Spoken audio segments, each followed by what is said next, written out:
Jim, good to have you back with us. Underway, Minnesota won the toss and will receive. Mo Williams and Harold Morrow deep. This is Williams. Finds the crease. Into the open. Could go all the way. One man to beat. Knocked out of bounds inside the 25 by Steve Lofton. What an opener for the Vikings, who shoot for their 5th consecutive win. They've not done that in Dennis Green's 6-year tenure here in Minnesota.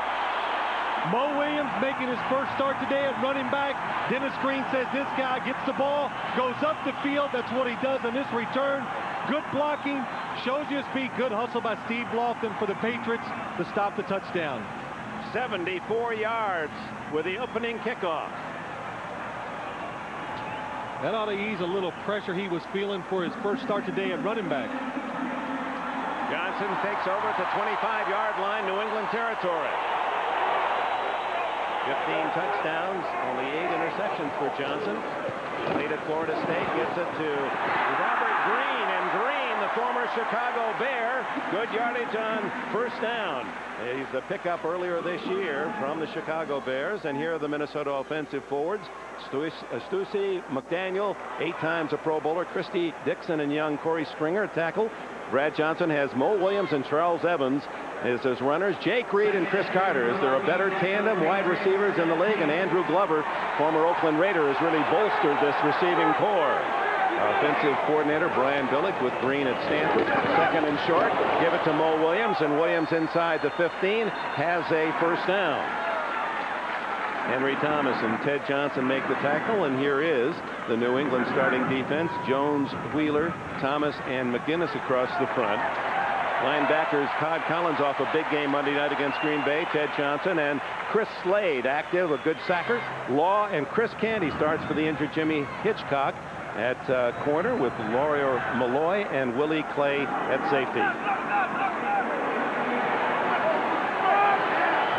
Vikings certainly improved on their opening drives this year. First down, and here's Green through a big hole down to the 6-yard line.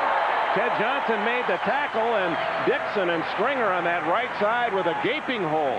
Well, Minnesota doesn't like to bring 4 wide receivers into the football game too often because it exposes the quarterback. 2 here, 2 up there.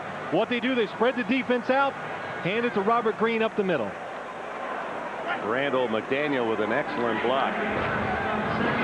Green, only 5'8", but 210 pounds, though, was signed as a free agent by Joe Gibbs at Washington. He played with Joe's son there at William and Mary. Eventually got to Chicago. Second and short. It's Mo Williams.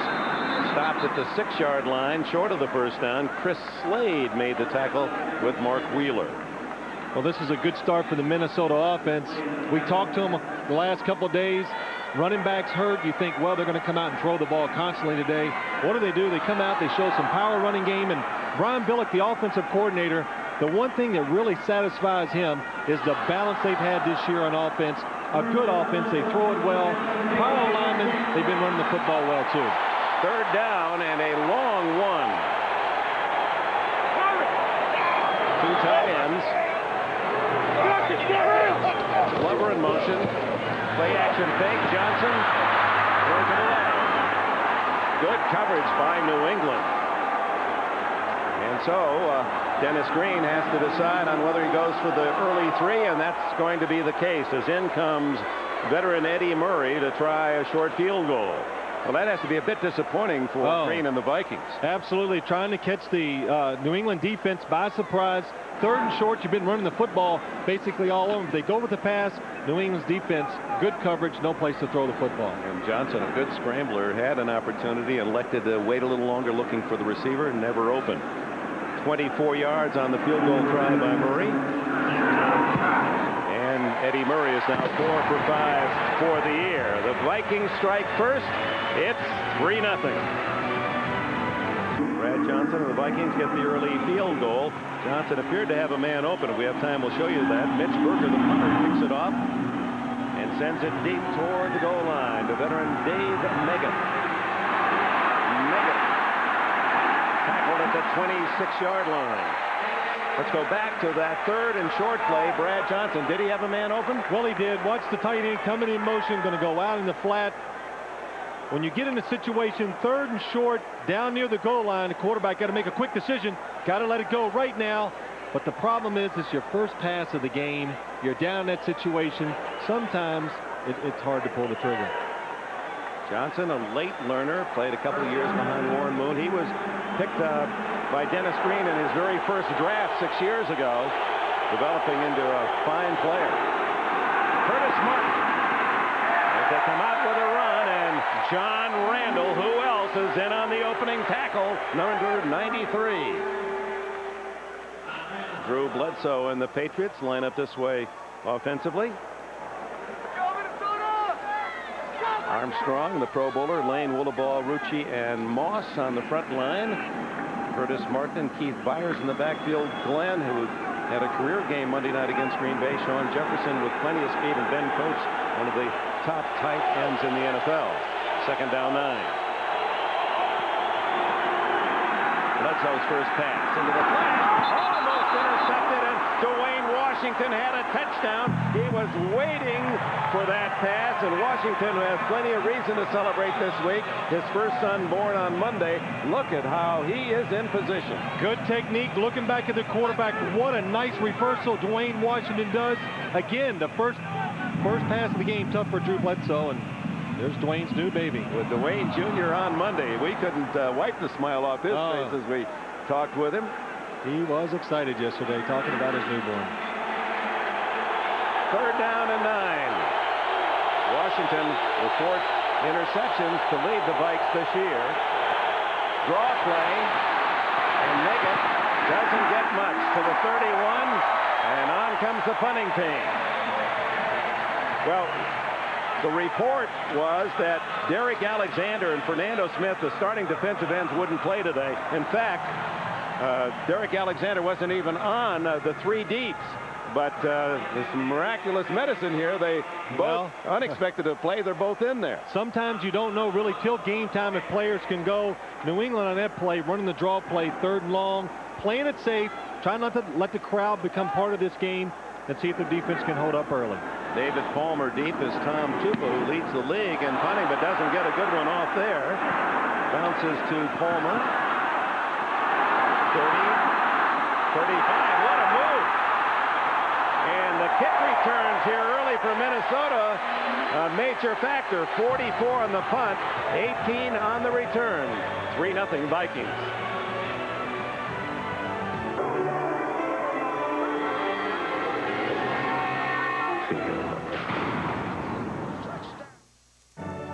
This is the NFL on NBC. Welcome back. You're looking at rookie cornerback Chris Canty. He's only 5'9", #1 pick of the Patriots from Kansas State. He's starting for Jimmy Hitchcock, and look what he has to face. Well, it's not just the height of the receivers. What's really impressive, 219 and 216 for wide receivers. That's unheard of in the NFL. And Ty Law is only 5'11", so plenty of height advantage outside with those receivers from Minnesota. See if Brad Johnson uses that. From this 45, almost lost the ball, now throws wide open. Chris Carter, he fumbles toward the end zone, and it is recovered by Minnesota. Oh my, Robert Green. Flag is down, back where Johnson threw the ball. Well, it could be a face mask against the New England defense on Brad Johnson. It is. Brad Johnson wants to throw this pass right on rhythm. He goes back. There's good coverage in the secondary. So what he does, he reloads. He resets his feet. Henry Thomas grabbed the face mask of the quarterback, and then he sees Chris Carter, who breaks down the defense. Watch. Chris Carter hooks it up. Oh! He makes the adjustment. He told us yesterday, as soon as Brad Johnson looks like he's in trouble, I break my route. He fumbles. Several players with a chance at it. Carter could not recover his own fumble. Face mask, number 95 on the defense. That penalty is declined. Result of the play, the offense recovered the fumble. First down. Robert Green looked like one of those outfielders. He looked like a shortstop in the World Series, all those good plays, because that was a great get by Robert Green, going full speed and getting both arms under the football and controlling it. 54 yards on the completion fumble recovery at the 1-yard line, 1st and goal. How quick a decision, though, did Chris Carter make to break his route and get open once he saw his quarterback hesitated? Two tight ends to the right. Glover in motion. And stacked up is Charles Evans, the fullback. Ted Johnson spearheads the defensive charge, the big middle linebacker for the Patriots. Ted Johnson really makes it tough for other teams to run up inside when you're playing against the Patriots sometimes. He's a big linebacker, number 52. Reads plays well, good studier, and comes in and just throws his body, gets to the legs of the running back, makes it tough. Ted Johnson from the University of Colorado, a relentless worker in the weight room. He can't take a vacation without taking his weights with him. 2nd and goal. Diving to the goal line and in for a touchdown is Mo Williams. In his first NFL start, Williams has his first NFL touchdown.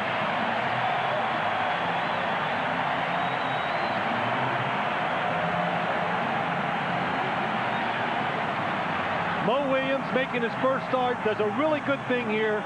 He knows he's on the goal line. Don't dance around. He sees a little bit of a hole, cuts back. 2 hands on the ball. He was not going to fumble, make that mistake down in this territory. Good job by Mo Williams. Here's Eddie Murray with 238 consecutive after touchdowns and makes it 239 to break his all-time tie with Norm Johnson of Pittsburgh. Mo Williams from the University of Kentucky. Touchdown Minnesota. It's 10-0. I heard Played 10-0 early, and Mitch Berger, very high with the kickoff, spins down to make it at the 7. And the veteran across the 30 to the 34, but a flag down with it. Brad Johnson on the phone. Big play, the 54-yard pass to Chris Carter and the fumble recovery by Robert Green. They're going to bring Meggett's return back. Look at where Green was in the play. He's in the backfield, going to come out here on the pass. And, Dick, we say it so many times in this game, just keep hustling because you never know what good things are going to happen. Again, Robert Green here, the ball is already down the field. He sees it happen. He's running, and look, it's a fumble. And Green just persevering, pursuing, hustle, paying off. There he is to recover at the 1. Where were the rest of the 22? With Green had his eyes on the pumpkin all the way. You know, that's a good point. When they watch the film, keep hustling everybody. He'll be the guy sprinting by about 20 different players on both sides of the ball. Getting his chance. Dennis Green wanted Robert Green because he always played well against the Vikings. Penalty takes it back inside the 10 against New England. And Drew Bledsoe to throw. Patriots need something good to happen. And Terry Glenn usually delivers just that. His first catch. And a flag flies as Glenn and the Minnesota defender got into a little action. Terry Glenn threw the ball at the defender. Well, Fernando Smith and Derek Alexander were not supposed to play. They both start. You figure. Fisk and Randall inside. Edwards, Brady, and McDaniel. Ed McDaniel, a top backer. Fuller and Washington at the corners. Washington with 4 picks. And at safety, it's Griffith and Thomas. Pete Carroll can't like what he sees so far. Dwayne Washington comes up, makes the hit on Terry Glenn. Unnecessary roughness, number 88 on the offense. Play happened after the ball was out of bounds. The down will count. 2nd down, half the distance to the goal. The second man always gets penalized. Boy, it is the truth. You know, Dwayne Washington makes the little bump to the body, lets him know, hey, I was on you again, Terry Glenn. He just flips the ball back. Big penalty against the Patriots. Well, instead of a gain of about 6, the ball taken back to the 8-yard line. 2nd down and 12. Ben Coates in motion. Curtis Martin. Crushed. No gain.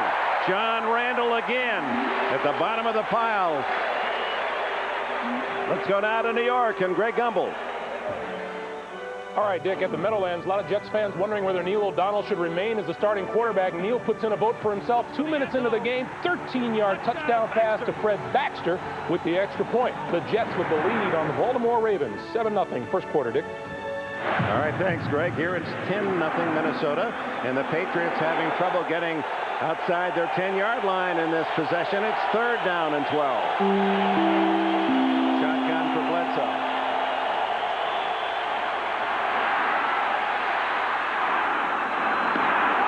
Hit hard as Vincent Brisby, as Dwayne Washington made the tackle, denying the first down. Another flag down at the 2-yard line, and the Vikings are motioning it's against New England. It is not. It's against the Vikings. So that will breathe some life into early desperation for New England. Well, they need some help right now because the crowd. Illegal use of the hands. Number 90 on the defense. 5-yard penalty from the previous spot. Automatic first down. Wow, big penalty. Instead of punting from deep in their own end, New England gets the first down on the penalty. Derek Alexander. Derek Alexander, number 90, up top of your screen, using his hands. Got it to the face of Bruce Armstrong. Hands to the face as a penalty. Good job by Dwayne Washington, being very disciplined, staying in his spot, makes the tackle short of the first down, but the penalty gives him the first down. Bo Stasio, the defensive coordinator. First down for New England at their 13. Martin battles for about 3. Tackled by Dixon Edwards and Jason Fisk. Well, the Patriots, a terrific start. They beat San Diego 41-7, Indy 31-6, overtime at Jets, and 31-3 against Chicago. But since are 1-3 as they've met a tougher part of their schedule and have losses now to Denver, the Jets in the rematch, and Green Bay. Well, that's why everybody in New England, the team, they're all down, is the way they started. They dominated opponents. Now they're struggling, and 5-3 doesn't sound very good after you get off to a 4-0 start. Martin cuts it upfield to the 18-yard line, but is still 5 yards shy of a first down. Randall and Edwards collaborate on the tackle. When you sit up here and you watch that Minnesota defense, Dick, you just got to go, it is fast. When that ball is pitched to a running back, they fly to the football. That's what they're built for, this AstroTurf. Small and fast, the defense. Uh-oh, Terry Glenn writhing at the 20-yard line. Looked as if he might have been poked up around the face. He's got his hands to the face, yes. Oh, you can see it. Dwayne Washington getting the chuck at the line of scrimmage, which they're allowed to do. Goes too high, gets a hand inside the face mask.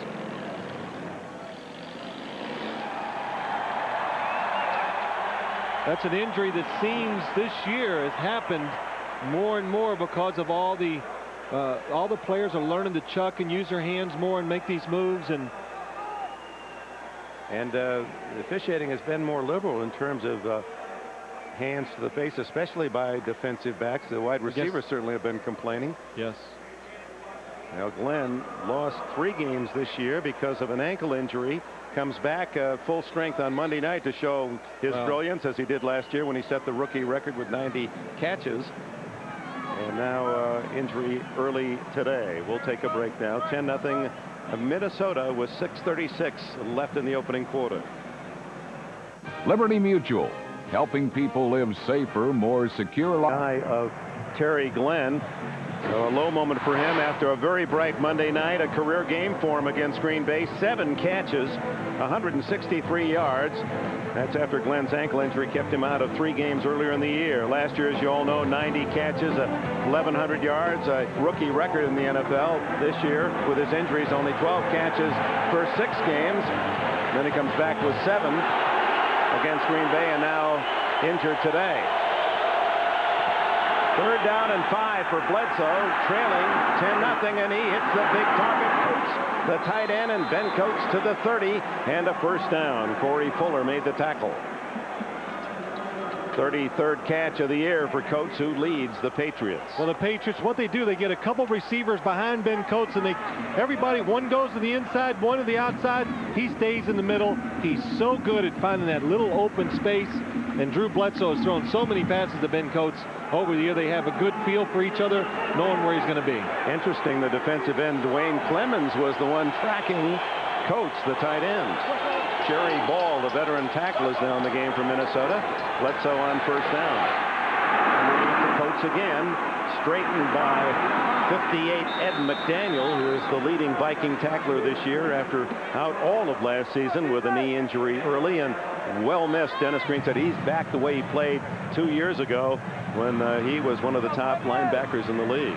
Dennis Green thinks he's one of the best, and you know, I have to admit, we don't hear a lot about Ed McDaniel, and you come up here and you talk to all the people at Minnesota, their coaches and players, they talk about him, and then the coaches from New England bring his name up. This guy is having some impact for the defense of the Minnesota Vikings.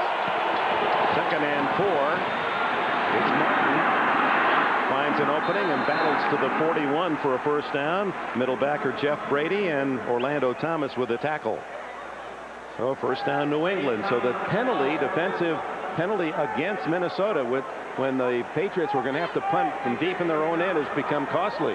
Well, Minnesota loves to attack upfield, try to create confusion with the blocking schemes, and you can kind of see right there, Curtis Martin, once you break past the line of scrimmage, sometimes against the Viking defense, there's only one more player to stop you from going for a touchdown.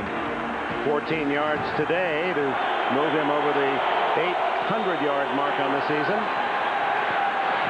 Deep down the middle, incomplete to Coates.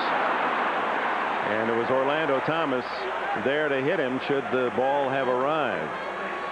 Well, this is something that New England needs to take advantage of today, throwing the ball down the middle of the field against this Minnesota Viking defense.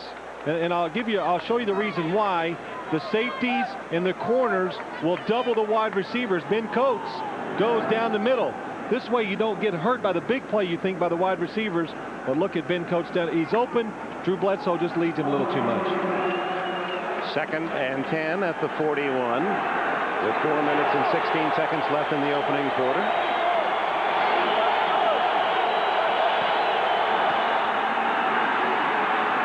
Long pass for Sean Jefferson, out of bounds.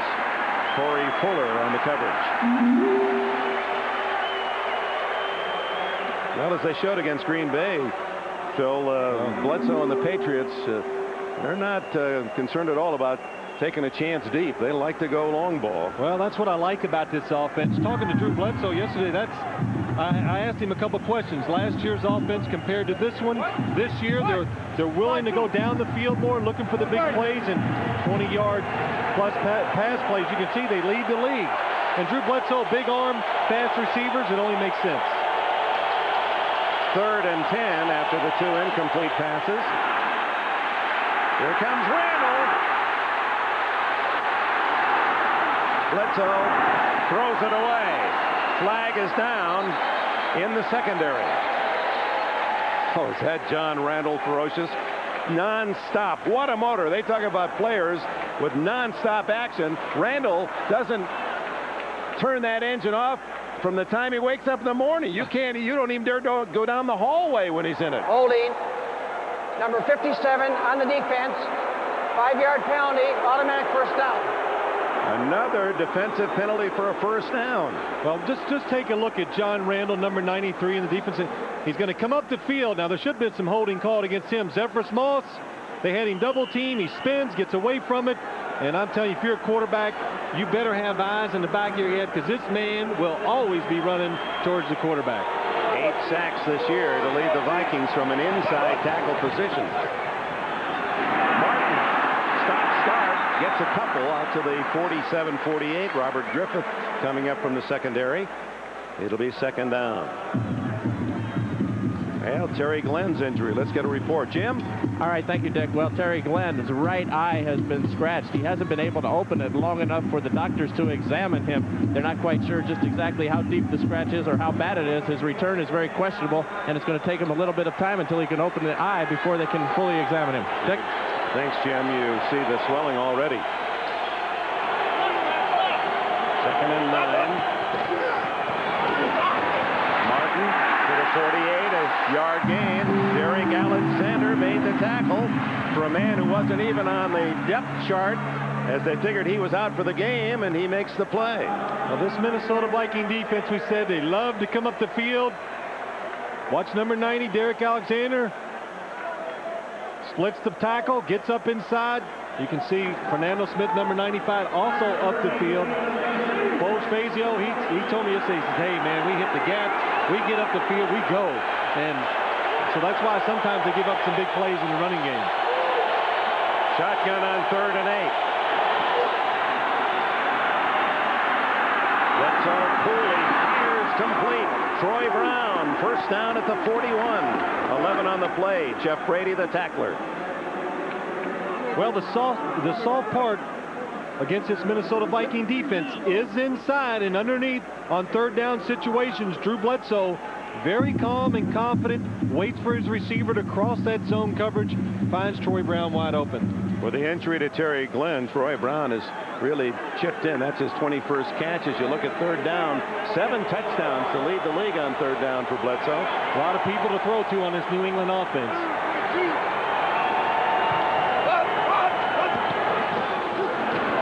No flag on the play as Martin is hit in the backfield. Ooh, a wicked twist as he tried to elude the ankle tackle of Robert Griffith. Loss of 3 on the play. Well, the Vikings, I didn't think they would be bringing these defensive backs. Robert Griffith, number 24. Watch him come into your screen, comes up the field, in the backfield, and makes the tackle. Honestly, they told us, I expect them to be a little scared of these wide receivers, that they would stay back, but they're attacking the line, trying to take care of these running backs. Griffith played at San Diego State, a free agent 3 years ago. Does a little modeling, too. You catch him in various magazines. Byers with a catch, short yardage to the 41-yard line, a gain of 3. Dwayne Washington, the tackler, and Keith Byers, who is 3rd all-time for running backs in receptions. That is his career 575th. Marcus Allen is 8 ahead in the lead, and Ronnie Harmon is just a couple ahead of Byers. How about Dwayne Washington? He's not a big guy. What do you think he was thinking when he hit Keith Byers out there in the flat? Man, this is a tackle. This must have been the tackle eligible. Keith Byers is a big, big running back. 3rd down, final minute, first quarter. Bledsoe at his best on 3rd down. Goes deep. Intercepted by Orlando Thomas. His 2nd of the year. And for Thomas, a big play defender. His 16th in 2.5 seasons. What a terrific job by Orlando Thomas, baiting the quarterback. He wanted Drew Bledsoe to throw this. He's been a little slow this year, beat up. They thought he was going to come around. He's lost a little quickness, all these things, but today he looks quick. He's running around, looks healthy, and a really good job of reading the quarterback and the receiver. The Ragin' Cajun from Southwest Louisiana, Orlando Thomas. Oh, he had that one all the way. That's the way old Paul Krause used to play center field for the Vikings in their Purple People Eater days of Bud Grant. Well, they talked about, let's watch Drew Bledsoe. He likes to look at his receivers. The safeties, especially this week, have been said, follow his eyes and run to that spot. From the 19, Brad Johnson goes long. Incomplete. And a flag is down as Ty Law and Jake Reed were exchanging pushes on the far sidelines. And you know who that's going to go against. At the 50-yard line. Well, when you got receivers this size and they're covered, just throw it up because they're not going to get intercepted. Number 24 defense. Automatic first down. Ty Law was in great position against Jake Reed. Ty Law, number 24, you'll see the whole time he's in front, but the mistake he makes, he never turns around. He tries to, but then he goes into the receiver, keeps the receiver from coming back and making the catch. First down, charging straight ahead, Mo Williams, who scored the touchdown, his first in the NFL, and picks up good yardage on first down to the 44 on what might be the final play of this first period. Vikings 6-2, tied with Green Bay in the NFC Central, and the Patriots, once commanding in the AFC East, 4-0, still with a share of the lead in the AFC East at 5-3. The first quarter belongs to Minnesota, 10-0. He died when he was only 11 years of age, Dennis said, and then he lost his mother at 13. And so he says, I've lived in the projects, Harrisburg, Pennsylvania. It's been tough. There's the family, and he's the youngest of 5 sons. There's Dennis Green, and look at that. Dad, I mean, that is almost scary. When you showed me this earlier, I said, wow, I didn't know Dennis Green played back when he just had leather helmets. That's his dad in the semi-pro uniform. We open the second quarter, 10-0 Minnesota. Second down, a long 5. Johnson off play action, throws incomplete. Intended for Chris Carter. That was a good job by Brad Johnson, seeing the safeties, Laurie Malloy. That's the one thing a quarterback has to do when he's sprinting out one way. The receiver's coming across the field. Make sure you see in front of him so you don't get your receiver blown up. It's not a good thing. Third down and 5. Johnson from Black Mountain, North Carolina, where he was an All-State basketball player, and he thought that was going to be his sport. His idol still is Larry Bird. And then he said, and Phil Simms. A flag goes down. And we're going to take a commercial break. Just into the second quarter, Dennis Green's Vikings with a 10-0 lead. DeFrost Moss adjusting that arm brace on the sidelines. 14-0 Minnesota. Timeout taken by New England as they couldn't adjust to the Minnesota formation. 3rd and 5. Johnson down the middle, stab, and then unable to haul it in is Matthew Hatchett, the rookie from Langston. Larry Wiggum there as an extra defensive back for New England. Well, a couple good things on that play for the Minnesota Vikings. Brad Johnson buying time. Matthew Hatchett, number 89, goes up, makes the catch. When he comes down, just can't quite hold on to it. But what you could really see was Brad Johnson, his mobility, scoots a little left, gives the receivers just that extra second to get open down the field. Dave Meggett, ever dangerous at the 10-yard line, is Mitch Berger to punt on 4th and 5. High dying spiral, Meggett fair catch at the 13-yard line. Second quarter, 14-0 Minnesota. You're watching the NFL on NBC. Kings are, at least for this season, as rumors fly about their possible purchase. Whether or not that is true, or if someone does buy this franchise, would they move it elsewhere? Average start of possession at the 16th for New England, and Sean Jefferson with a quick hitch. Bledsoe hits him, while the opening kickoff return by Mo Williams really set the start for Minnesota as he returned at 74 yards, and Vikings have been in much better field position. Well, the defensive corners, Dwayne Washington, do a good job. They're reading the quarterback and driving on these receivers. So far, the defensive backs have had a good start in this game against New England today. The interception. Orlando Thomas with a pick, and again they smother the attempt on the ground as Curtis Martin just can't find a hole. Robert Griffith, the safety, playing very close to the line of scrimmage. They're mixing it up well. New England's not guessing right with the Viking defense. And the Vikings, they were scared of the passing game, of really getting hurt by the passing game in New England. The defensive front, it's fast and it's aggressive, especially when they play at home on AstroTurf.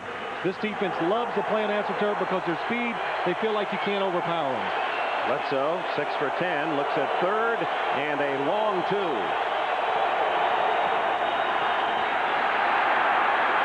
Guns it long for Jefferson, who almost was able to move behind Corey Fuller, shield him and make the catch down at the 35-yard line, but it's 3 and out.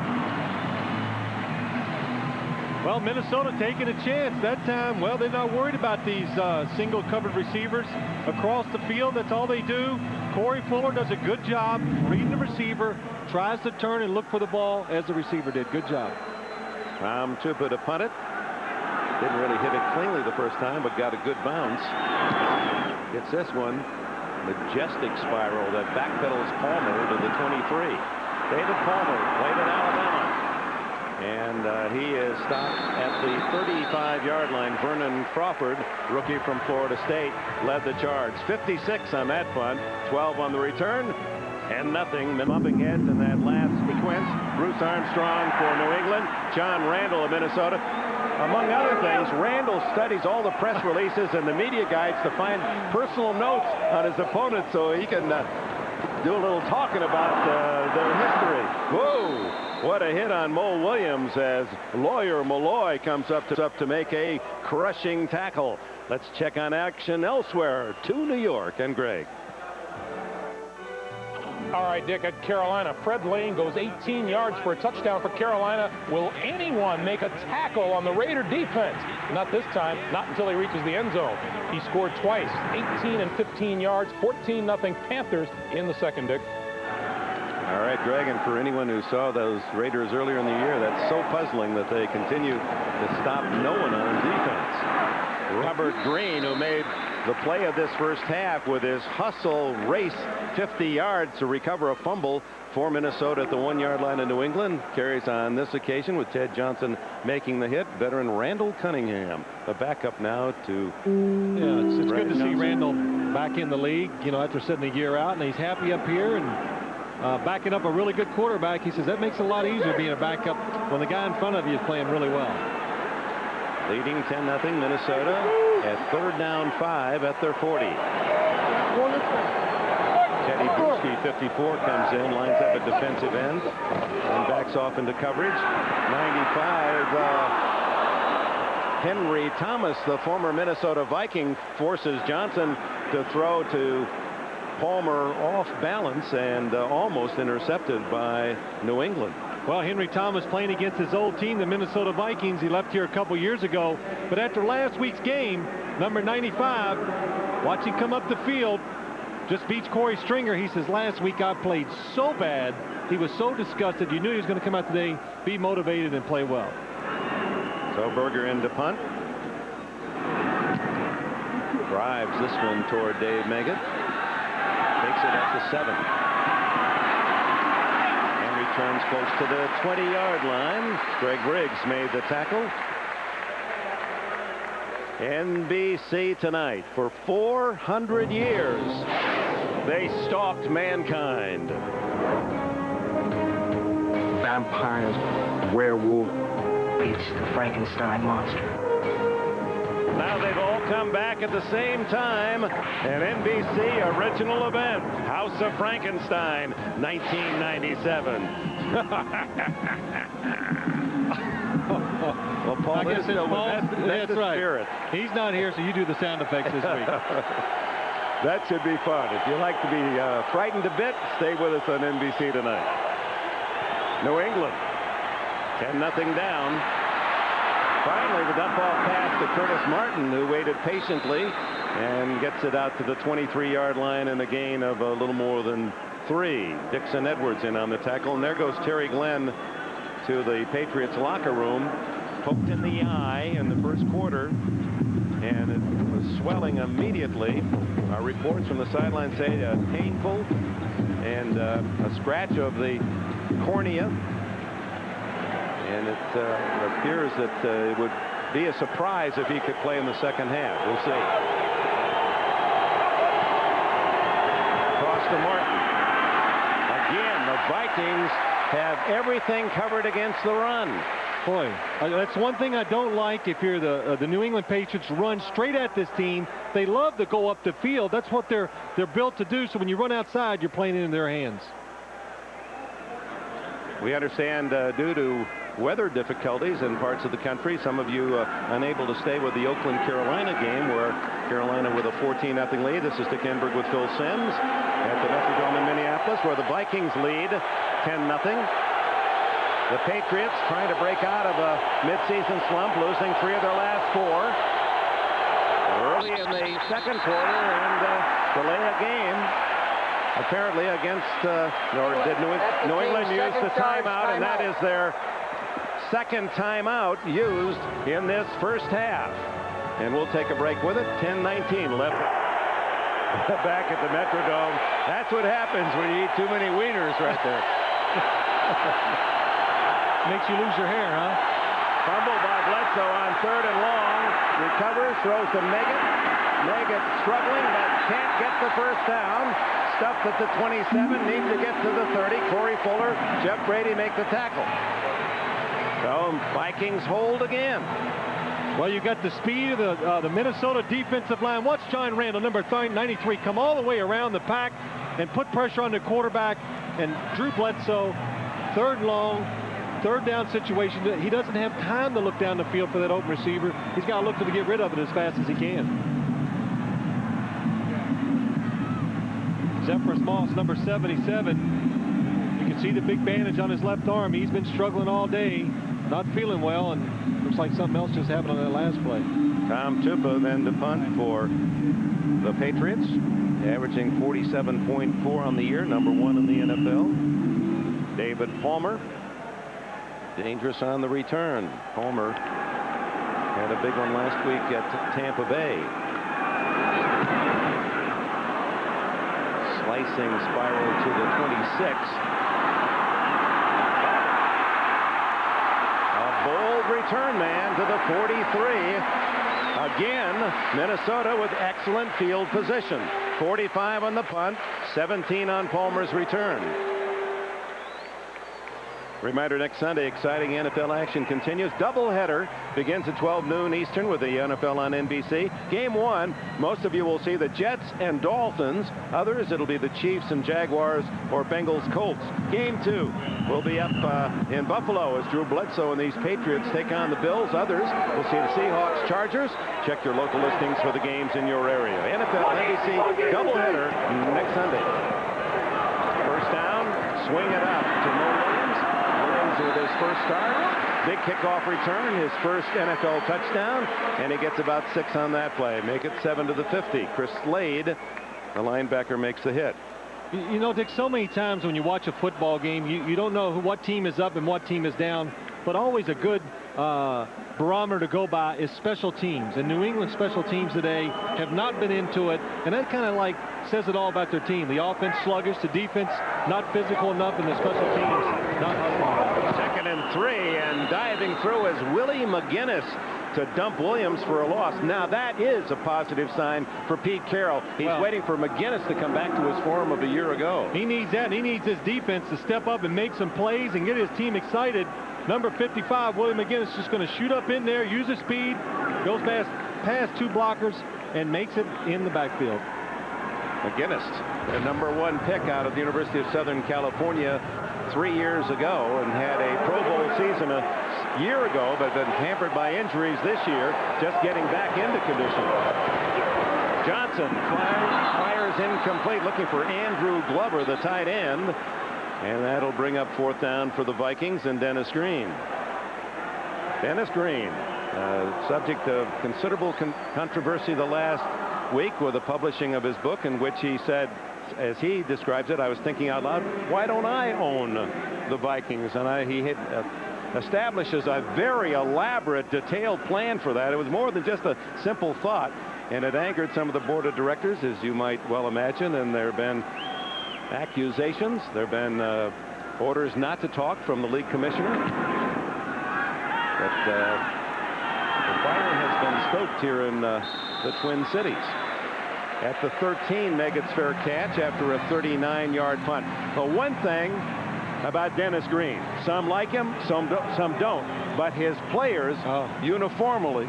It is undying. I mean, it is down the line. Every player we talk to, and a lot of times, Dick, when we go around and you get a chance to watch practice, players will mutter under their breath to you, the coach this, that.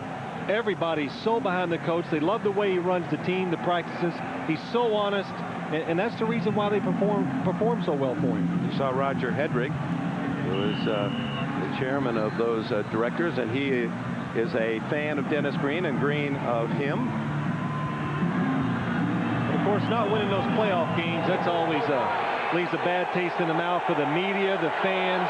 Can't win the big game. That's the phrase they love to use. On first down, play action by Bledsoe, and he's got a world of time to throw it long. Sean Jefferson has it at the 30. Jefferson pulls up as if he might have hurt a hamstring at the 9-yard line. What a throw by Bledsoe. As the Vikings bought the play action fake, he has to throw that at least 60 yards in the air. I'd like to count it up. Minnesota knows they can get hurt on play action passes. Watch Drew Bledsoe. He looks back. He doesn't like it. Then he turns to the right and he launches it. Sean Jefferson, double move, That enables him to get back Corey Fuller, the best conditioned athlete on the Patriots, Sean Jefferson.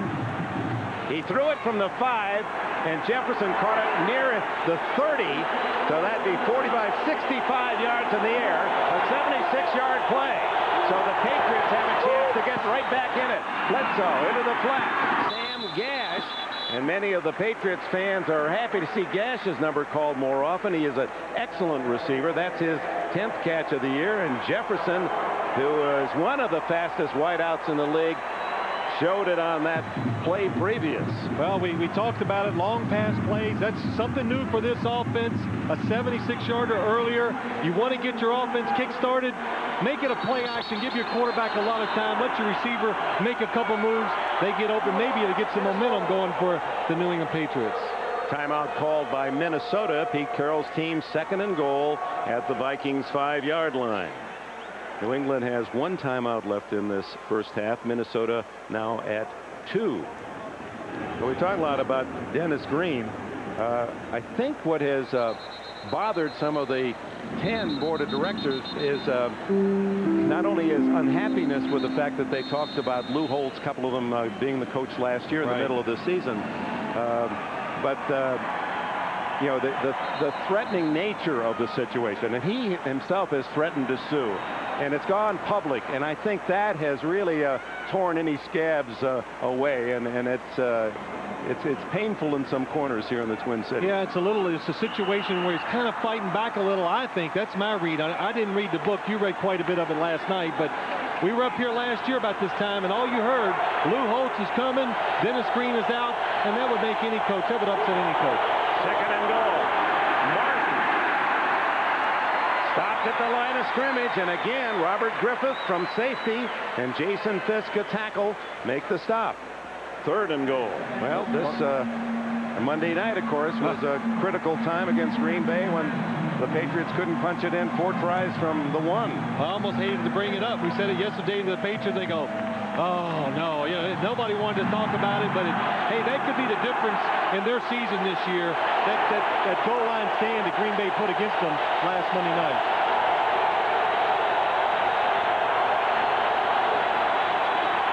On 3rd down, Bledsoe into the end zone. No one there. Might have thrown it away. So the field goal unit comes on as Pete Carroll wants to at least get a 3 out of this drive. Well, you're down in the end zone. You get down inside. They do a lot of plays. Ben Coates in motion. He goes inside. Good job by the defensive back or the linebacker hitting Ben Coates, not letting him come open, because that was Drew Bledsoe's #1 receiver. That was Ron George, who played for Dennis Green at Stanford. So Adam Vinatieri, who has a long field goal streak alive, 22 in a row, punches a short one through. That's 23 straight, and that one from 23 yards. 10-3 Minnesota's lead.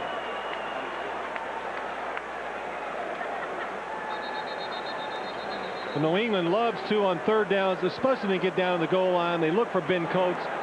The soft spot inside. Minnesota ready. George, the linebacker, 55, looks him up, hits him, doesn't let him get him away, and Drew Bledsoe has to throw the football away. He knows the middle of the field was open.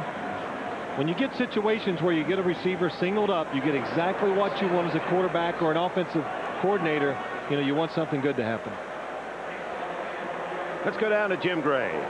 All right, thank you, Dick. Well, right now, Zephros Moss, number 77, the big right tackle for the Patriots. He probably will not return to the game. He came into the game with a bad left elbow, but he's having some lower back problems right now, and it's difficult for him to move around. As for Terry Glenn, they took him away from the field back into a darker room where they have some medical equipment. The light is so sensitive to his eye right now. He's got a deep scratch on his right eyeball, maybe a corneal abrasion. They want to check him out in the dark before they bring him back, and his return is almost for certain that he won't today. Dick? All right, thank you, Jim. 10-3. Patriots close on Minnesota with 6:45 left in the half. Vinatieri's kickoff, high but short. Bo Williams at the 10. And Williams carries it out across the 30-yard line. Tackled by Troy Brown. Oh, what a day coming up next Saturday. If you love thoroughbred racing, it doesn't get any better than this. 1:30 Eastern, the Breeders' Cup, world's best horses and jockeys gather. Thoroughbred racing's championship day and richest day. Breeders' Cup from Hollywood Park next Saturday, 1:30 Eastern on NBC. The NFL thoroughbreds here from Minneapolis. The Vikings and the Patriots both in a share of first place in their respective divisions. Johnson throwing the ball only 7 times. Well, coming into the game, I thought they were going to throw a lot of passes today. Mo Williams subbing for the injured Robert Smith and Leroy Horde. You joined us late. Robert Smith, who is the leading Viking rusher with 775 yards, bad ankle, will not play, and Leroy Horde is back up, a broken rib, so he also is out of uniform. So Mo Williams played at Kentucky, a 3rd-round pick last year, gets the start. His mother, well, you got to salute her. She's a captain in the U.S. Army. He says, well, you talk about respect. He loves that when he walks around with it, and all these guys have to salute him. Williams with the call again out to the 39-yard line, where it'll be 3rd down and 4. Mo Williams, who got this game ignited early on the opening kickoff, 74 yards, and then 1 yard for the touchdown, his first NFL score. As Williams getting a chance to contribute. Maurice Mo Williams. Well, Dick, we talked about it earlier that this team just wasn't that concerned. I mean, they'd love to have Robert Smith. They're used to playing without him, so they were very calm. They knew Mo Williams and Robert Green could come in and handle the load for a couple games. Green in the backfield as Johnson on 3rd down throws quickly, complete to Chris Walsh, and Walsh has the first down. He's the short yardage 3rd wide receiver. He too played at Stanford. Well, that's something all these receivers on the Minnesota Vikings do. They catch the ball short. They're good controlled receivers. They use their body well. A good formation. 3 receivers to one side lets Chris Walsh get wide open. His 7th catch this year is Chris Walsh, who was drafted by Buffalo, played there a couple of years, was an honor student and a big receiver for Green at Stanford, where he caught 141 balls. Fake reverse. Johnson throws long. Wide open is Jake Reed out of bounds to Minnesota. Malloy beaten. 43 yards on the play. Well, it's a blitz by the New England Patriots. 5 people coming. That leaves single coverage in the secondary. Brad Johnson does a good job. They fake the reverse. Jake Reed on Chris Canny beats him at the line of scrimmage. And Chris Canny hits the back of Jake Reed's feet, makes him fall down. But even if he doesn't fall down, it's a perfect throw by Brad Johnson. By Reed from Grambling, continuing to improve his yardage per game on an upbeat. Robert Green tackled in the backfield and struggles to get to the line of scrimmage as Henry Thomas, the former Viking, and Chad Eaton, the 2 tackles, make the stop. You know why I thought Minnesota would throw the football a lot today? I talked to Brian Billick, the offensive coordinator. Your 2 top running backs are out, and he even says, hey, if it was up to me, we throw the ball every single play. I mean, because that's what he wants to do. This guy loves to design plays, the pass protections, take care of the quarterback, but he knows to be a championship team, they need balance. They got to run the football, and that's the reason why this team is 6-2. Their offense, very balanced. Coming up with the big yardage plays today. 2nd and 10, no gain on 1st down. That's Carter in motion, ever dangerous down near the goal line. Johnson hit, gets away, completes to Carter, and Carter dives to the 5-yard line. An ad-lib by Johnson, who has offered some magical plays this year, including the first time in history that a quarterback's completed a pass to himself for a touchdown. Well, Pete Carroll says a little Brett Favre. Not that he's smaller than Brett Favre, but he just has a little magic to him. 360 turn, you know, just shovels it out to Chris Carter. And Chris Carter can't believe it. He's expecting everybody to be there to hit him. He's wide open. This is well before the game. You're practicing all kinds of possibilities, scrambling, throwing on the run. Boy, that is good coaching, being smart and aware, because when you're a quarterback, you don't get to stand in there and throw with both feet under you all the time. Carter in motion again, 3rd and 4. Great block. Johnson throws incomplete, intended for Andrew Glover, the tight end, and he's angry at himself. There were so many options, he couldn't quite pick out the right one. It looked as if he had a chance to scramble for the score. Well, I don't know if he could have scrambled for the score. Just watch the receivers and the defensive backs, everybody, as they go down the field. Again, a good job. He's going to pull up. Nope, he keeps going outside. He buys time. And then finally, Andrew Glover. He thinks it's really the perfect throw. It's right there, but it gets there so fast, Andrew Glover can't react to catch it. Eddie Murray with a short 23-yard field goal after an earlier 24. And the veteran played at Tulane, the oldest man in the NFL at 41, older even than Warren Moon, makes it 13-3. There's something about those old kickers. If you're a player, when I was the quarterback and played, that was one thing that always made me feel good, to have a real good experienced kicker, because you know what? They're just relaxed. They figure, well, if I miss it, I miss it. They don't get upset about things. So you're the one that kept Matt Barr around all those years. I don't think I had anything to do with that, but it does make the team, it gives them confidence and settles them down when you have an experienced kicker back there. Yeah, you could just talking with him yesterday, Eddie Murray. Oh. I mean, this is all just fun. This is frosting in a life. It's an interesting situation here in Minnesota. They have an all-Canadian kicking team. Yeah. You look at Pete Carroll. Berger is from Vancouver, British Columbia, and Murray's from Victoria, BC. That's the only thing he didn't like, is his kickoffs, what they're doing to that. He's now they're ruining it. They're moving it back. We went from a 3-inch tee to a 1-inch tee, and he says that's the big difference, that going down to that 1-inch tee, because he says all special teams coaches want two things.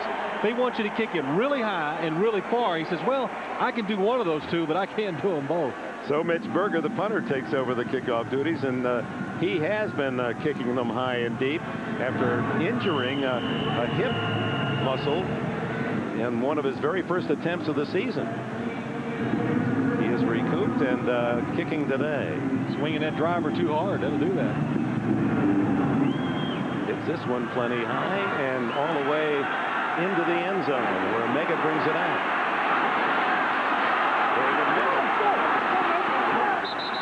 And a flag goes down as Mega pushed out of bounds at the 37-yard line by Pete Bursich, former Notre Damer. Was that some game yesterday with Navy holding against New England? And that final play was something right out of Frank Merriwell. I left. I didn't get to see. You were explaining it to me yesterday, and I was like, I couldn't believe I missed it. As Navy almost with that. Holding, number 25 on the return team, 10-yard penalty, first down. Now Pete Carroll has to be blitzed himself. He finally gets decent field possession at the position at the 37. Now the penalty takes him back inside the 15. Larry Wiggum, number 25, just sit right up on top. Just gets those hands on the. Well, it definitely is a hold. He has Wheeler by the jersey. You can see him pulling it with his hands. Hey, these refs are going to pick that out. 13-3 Minnesota. 2 minutes, 14 seconds remaining before the intermission. Bledsoe got him out of the hole last time with that long bomb to Jefferson. He takes to Martin, throws to Martin, but Martin able to scramble for only a couple of yards. The Vikings again with great pressure. This time it was from Boston College rookie Stalin Kolonay. We're at the 2-minute warning. Here in Minneapolis, the Vikings lead it 13-3. From Colorado, 63 now is at left guard.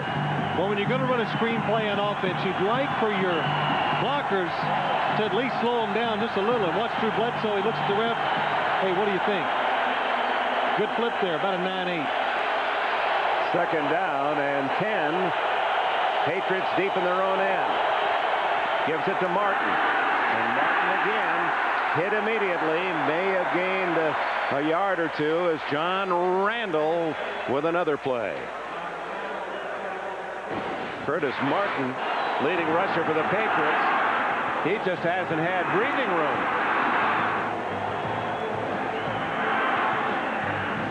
And the same on the last play. He's carried 12 times, only 11 yards. Well, a lot of people are probably sitting at home. Why did the Patriots run the football there? Well, a couple things. One, they're probably trying to get a cheap first down. but they got to look at the clock and go, well, it was 2nd and 10. There's a minute 51 left now. They're trying to make Minnesota use up its timeouts and, in case they don't pick up the first down, not give them such good field position. So on 3rd down and what is it, 9 here? Will they run it again? Good question. No, they'll probably throw it. I mean, that's what because they want to try to get a first down to keep the ball going back to the Minnesota Vikings. That's the #1 objective right here. Don't give the ball back after this play. And I think to get that accomplished, you got to throw the football. Stay tuned at halftime. Our Domino's Pizza NFL on NBC halftime report. As a feature on Jerome Bettis.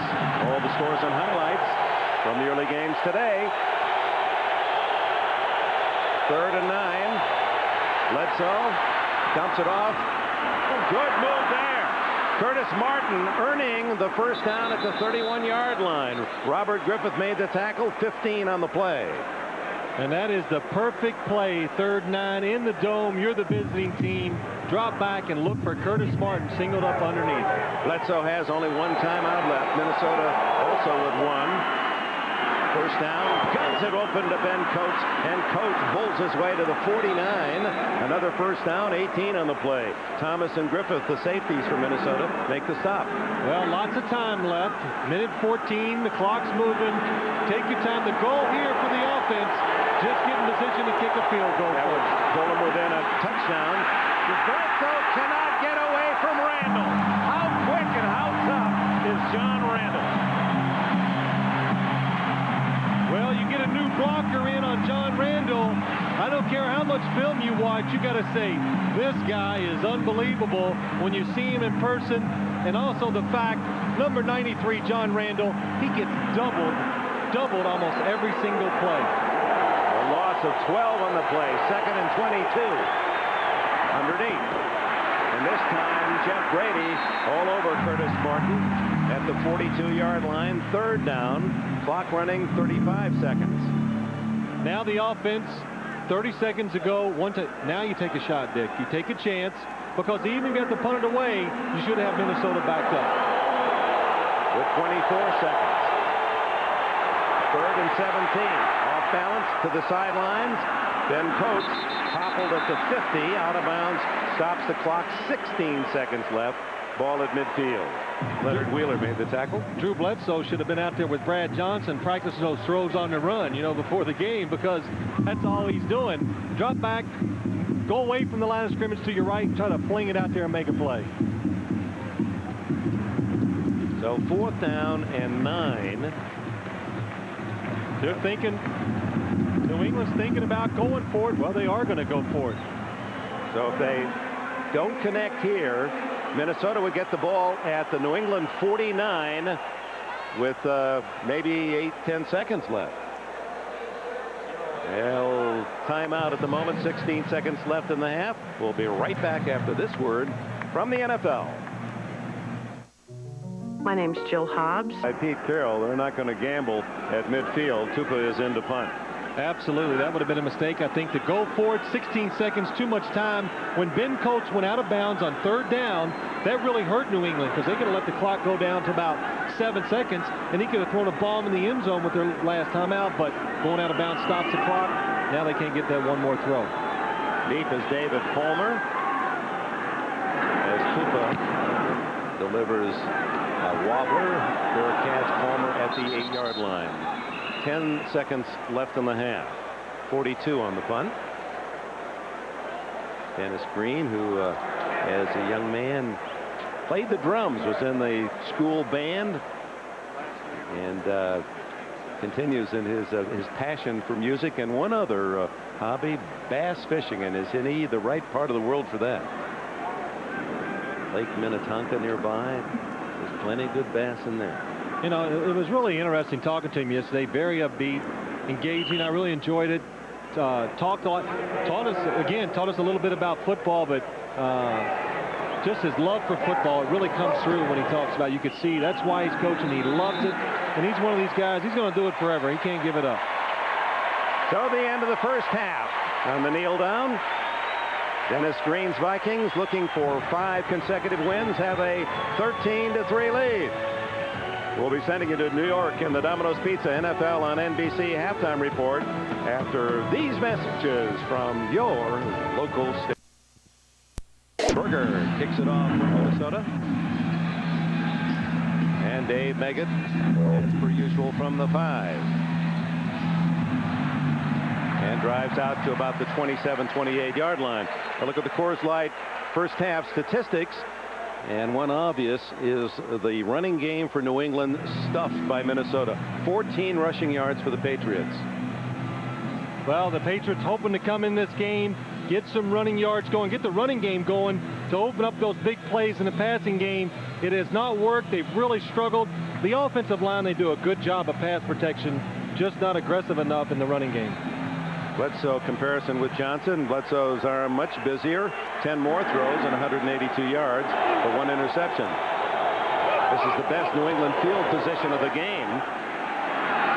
And wide open is Jefferson down the middle, and a first down out at the 48-yard line. Robert Griffith, the tackler. Let's go down to Jim Gray.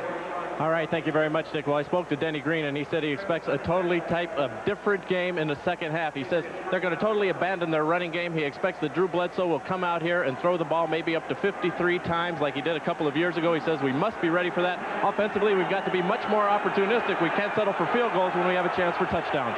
Dick? All right, Jim. First down, Bledsoe to Martin. And Martin with about 4 yards to the 49, and a flag, late flag from the deep secondary, and holding is the preliminary call against New England. That looked like one of Drew Bledsoe's passes, that flag. That thing traveled about 40 yards and high, and good spiral too. Jim brought up the Dennis Green comment about 3 years ago. That was a record-setting game for Drew Bledsoe. 45 completions, most ever. 70 attempts, most ever. Minnesota had led 20-0, and New England won in overtime 26-20. Holding, number 80 on the offense. 10-yard penalty. Repeat first down. Troy Brown, the wide receiver. And you talking about that game, Drew Bledsoe, though, he says that was the most fun he's ever had in the second half. But watch Troy Brown, number 80, coming in, trying to seal off the end of the line of scrimmage, loses his balance, puts his hands on the defender, pulls him down. Easy to see. Look at that. He had 37 for 53 in the second half. That was 4 games for you. Oh, boy, that's awesome. Bledsoe throws to Coates, who wasn't looking. He was being checked, if you will, by Dixon Edwards. And Coates said, hey, how long can he hold on to me? Well, I think the big thing, too, New England, it looks like the passing game will be what they do in the second half. They're coming out that way. You know, you stick a running play in every once in a while just to, you know, to be deceptive. And sometimes that's how you get your running game going. You throw first, run second, and all of a sudden you look up, you have some good success, you know, running the football. Well, Glenn with one of those visors now on his helmet. We don't know if he'll be able to return. His loss in the first quarter, of course, key to the New England offense. Here's Martin.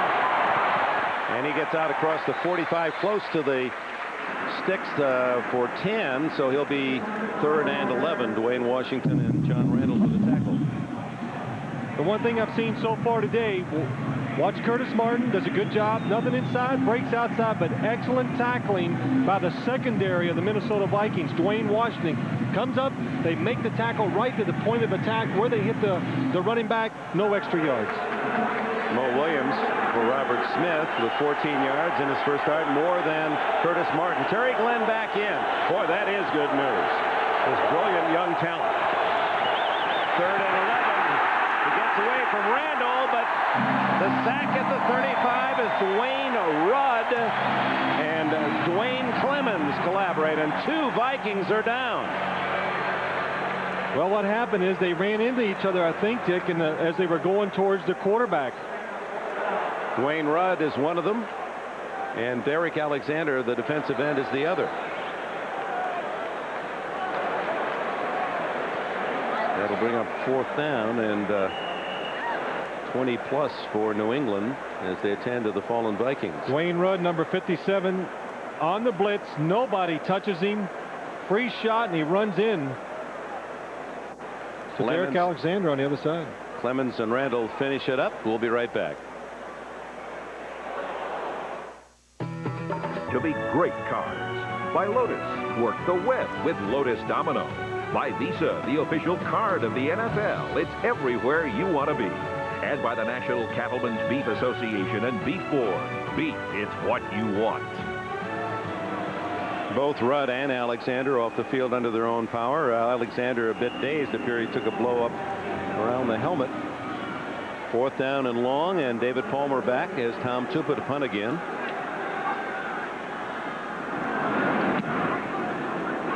Drives it toward the 17-yard line.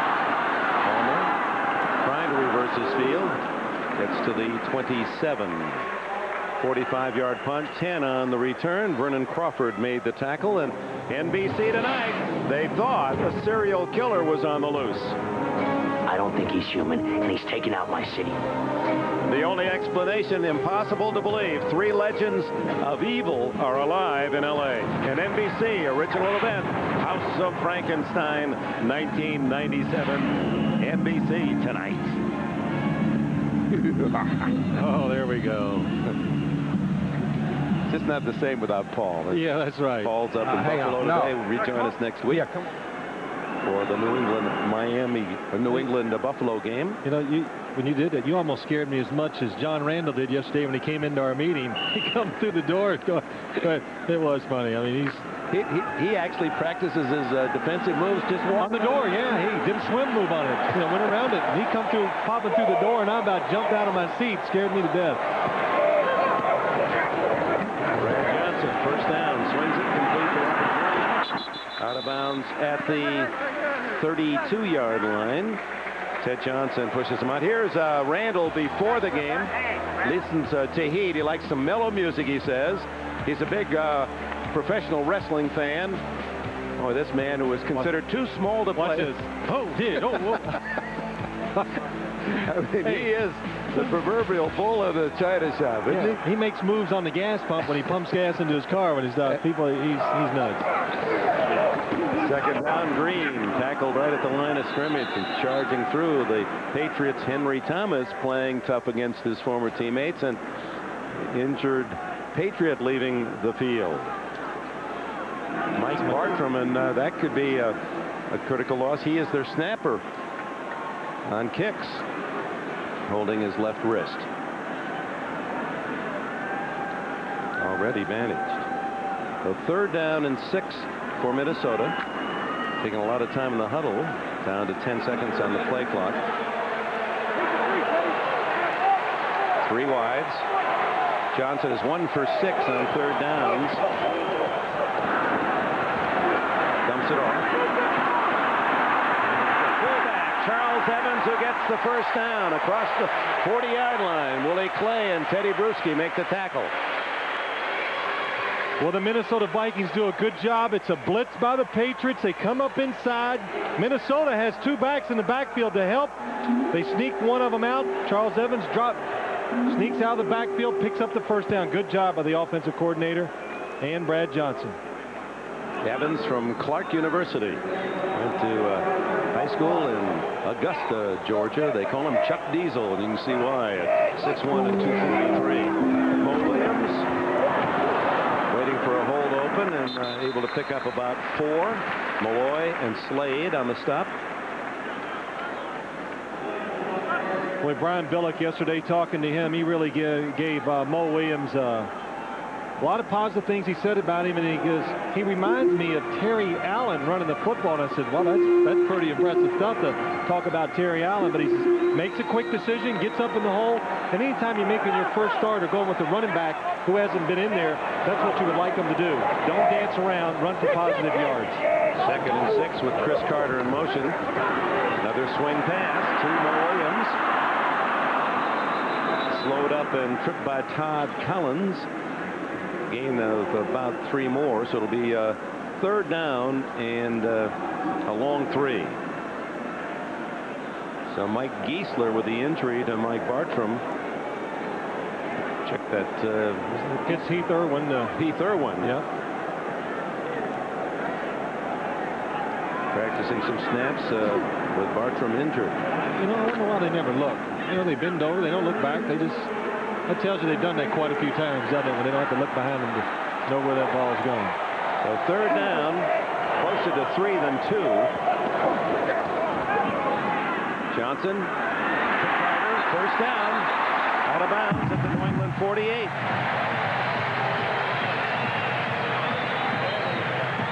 Chris Carter, Middletown, Ohio. What a player he is. Well, this is something you can do with a mobile quarterback. You can run him out of the pocket, don't have to worry about protection, and they're good enough, Chris Carter in the flat, to be able to throw on the run and still hit the receiver right where you need to, just enough to pick up that first down. Brad Johnson, a good thrower on the run. Third down, he's tough. He's tough all the time. He has 3 catches today, 718 in his career, 8 all-time. Mo Williams, they don't spend a lot of time in the huddle, do they, the Vikings? They get that next play underway as quickly as possible. Well, Brian Billick, the coordinator, we talked to him yesterday again. He just said they script some plays. They know what they want to do. They go in at halftime. They're one of the few teams they really do make adjustments when they go in there. They figure out what worked well, and they kind of re-script what they want to do when they come out in the second half. So it's worked well for them this year. That's Randall McDaniel, number 64. Look at that unusual stance. 8 straight years a Pro Bowler. How does he get any push-up? Johnson, open receiver. Jake Reed, first down, 36-yard line. 11 on the play in front of Willie Clay. Well, this is a good job by Minnesota. New England, Chris Canty, anytime you're on the left hash, first down, they love to blitz the corner. Good job by the back. Mo Williams picks it up. Brad Johnson, plenty of time to throw the ball down the field and get the completion to Jake Reed. Jake Reed, part of a talented brother combo in the NFL. Jake Reed and his brother Dale Carter, a Pro Bowler defensive back with Kansas City. One took the father's name, one took the mother's name. The pitch back didn't fool the Patriots. Johnson hit from behind, and they're calling that incomplete. As Mike Jones, 96, reaching out to stop Johnson. Tight end Greg DeLongslaw getting up. Well, they had this pace going where you knew sooner or later they were going to take a shot. This was it, the flea flicker. Good job by Mike Jones. Keeps hustling. Brad Johnson fakes him out, but he still comes back and stops the throw. Well, Jones making a big play there to deny the Vikings. See, Brad Johnson was doing his one-on-one there, his basketball thing. You know, he loves it, and it works quite well. Every time I've seen him in those type of situations, he always seems to get away from the defender.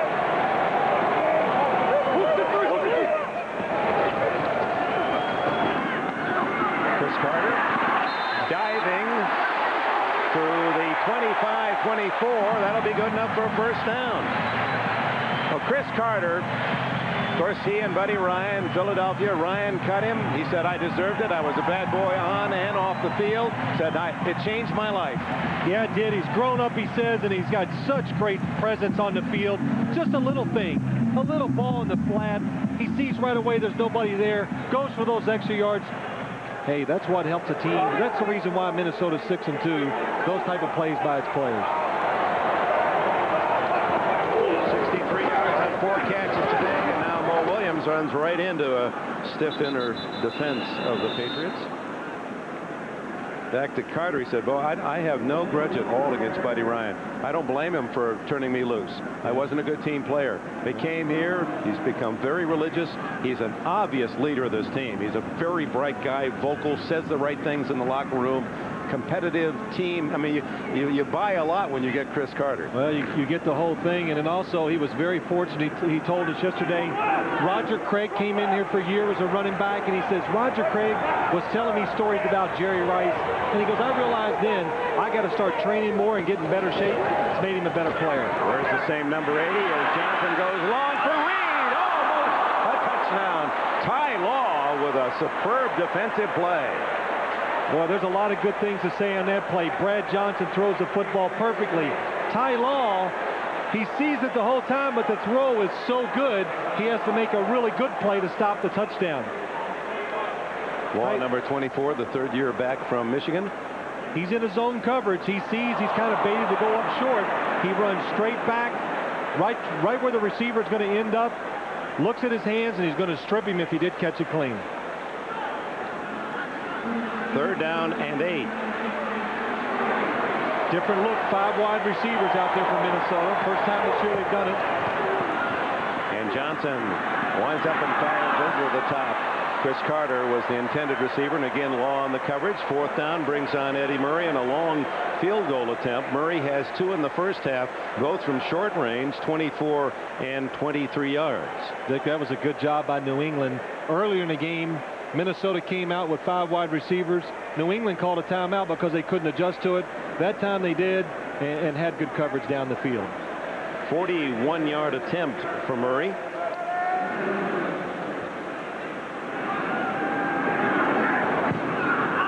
Plenty of leg. It is good.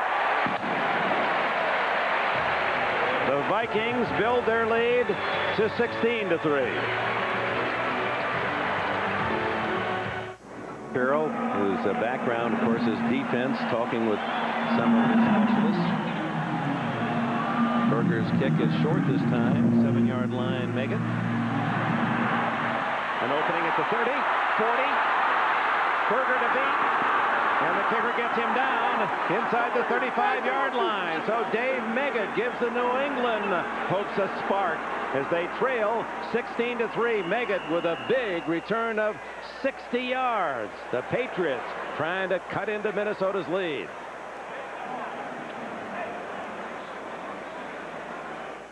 Some decisions are harder than others.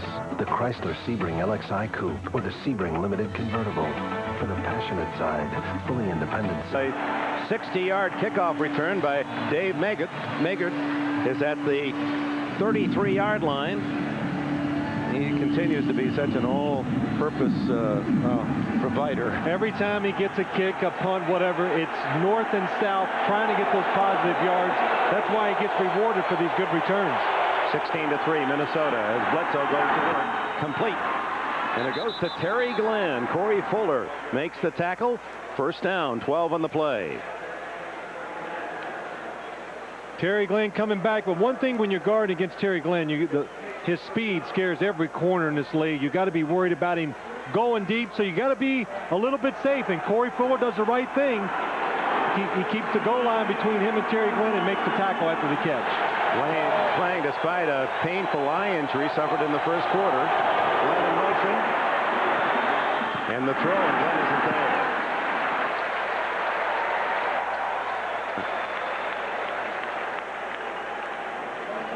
Well, Drew Bledsoe does a good thing. It's a blitz by the Minnesota Vikings. It's not picked up. It's good timing. You can see people coming free. Drew Bledsoe knows, bail out of play, wait for the next down to make another positive one. If you look at John Randall, you see the defensive summary, allowing only 17 yards rushing, and safety Robert Griffith, who came in on that last blitz, leads the tacklers. Second and 10. Underneath the box. Whoa, as he somersaulted down at the 15-yard line. 6 on the play. Ed McDaniel made the tackle. Good job by Ed McDaniel. Keith Byers, you can't tackle him high. He's too big.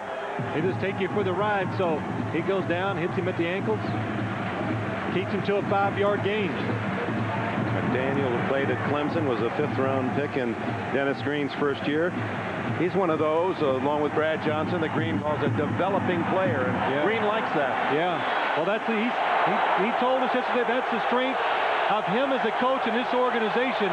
They can bring guys in 2 years and develop them and get them ready to be frontline starters. 3rd and 4. Martin zigging, zagging, and comes up a yard short of a first down into the arms of Fernando Smith. So 4th and 1. You trail 16-3. A field goal pulls you within 10. Is this the time to try to go for the bundle?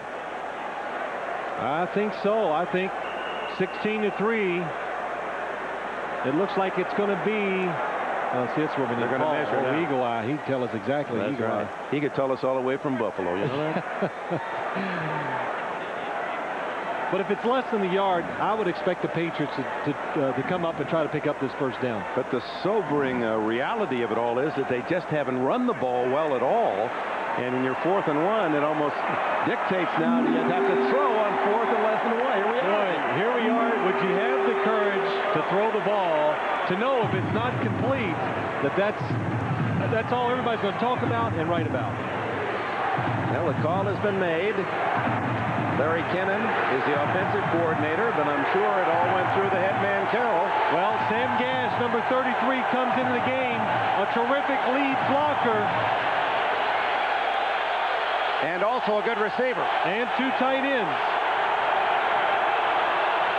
This is big.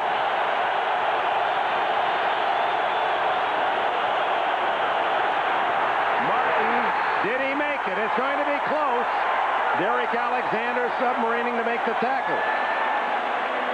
Not a great mark by the side judge when he ran in. Again, it looked like somebody got through the line of scrimmage and got him around the feet, kept him from driving up in the pile and using his power. Derek Alexander, who wasn't supposed to even be in uniform and then was injured. The Vikings think they've stopped him, but there's not been the official measurement yet. And Ben Coatslow getting up.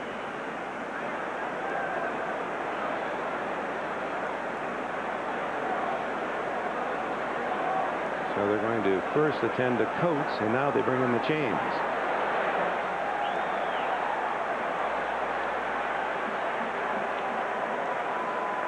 Well, Dick, they did the right thing. At least they brought in their tight ends, the blocking fullback, to give yourself the best chance to pick up that first down with the run.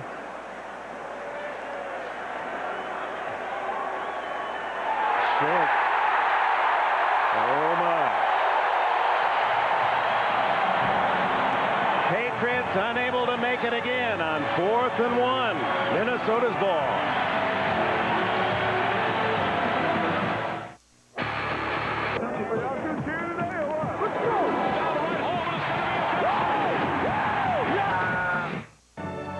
You're watching the NFL on NBC.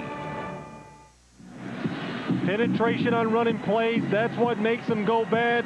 Derek Alexander, number 90, splits the double team, gets in the backfield, gets Curtis Martin. Watch where he hits. It's a good spot. They did not make it. Yeah, he bounced and then set it forward. And at the 11-yard line, the Vikings take over, preserving their 16-3 lead. Brad Johnson.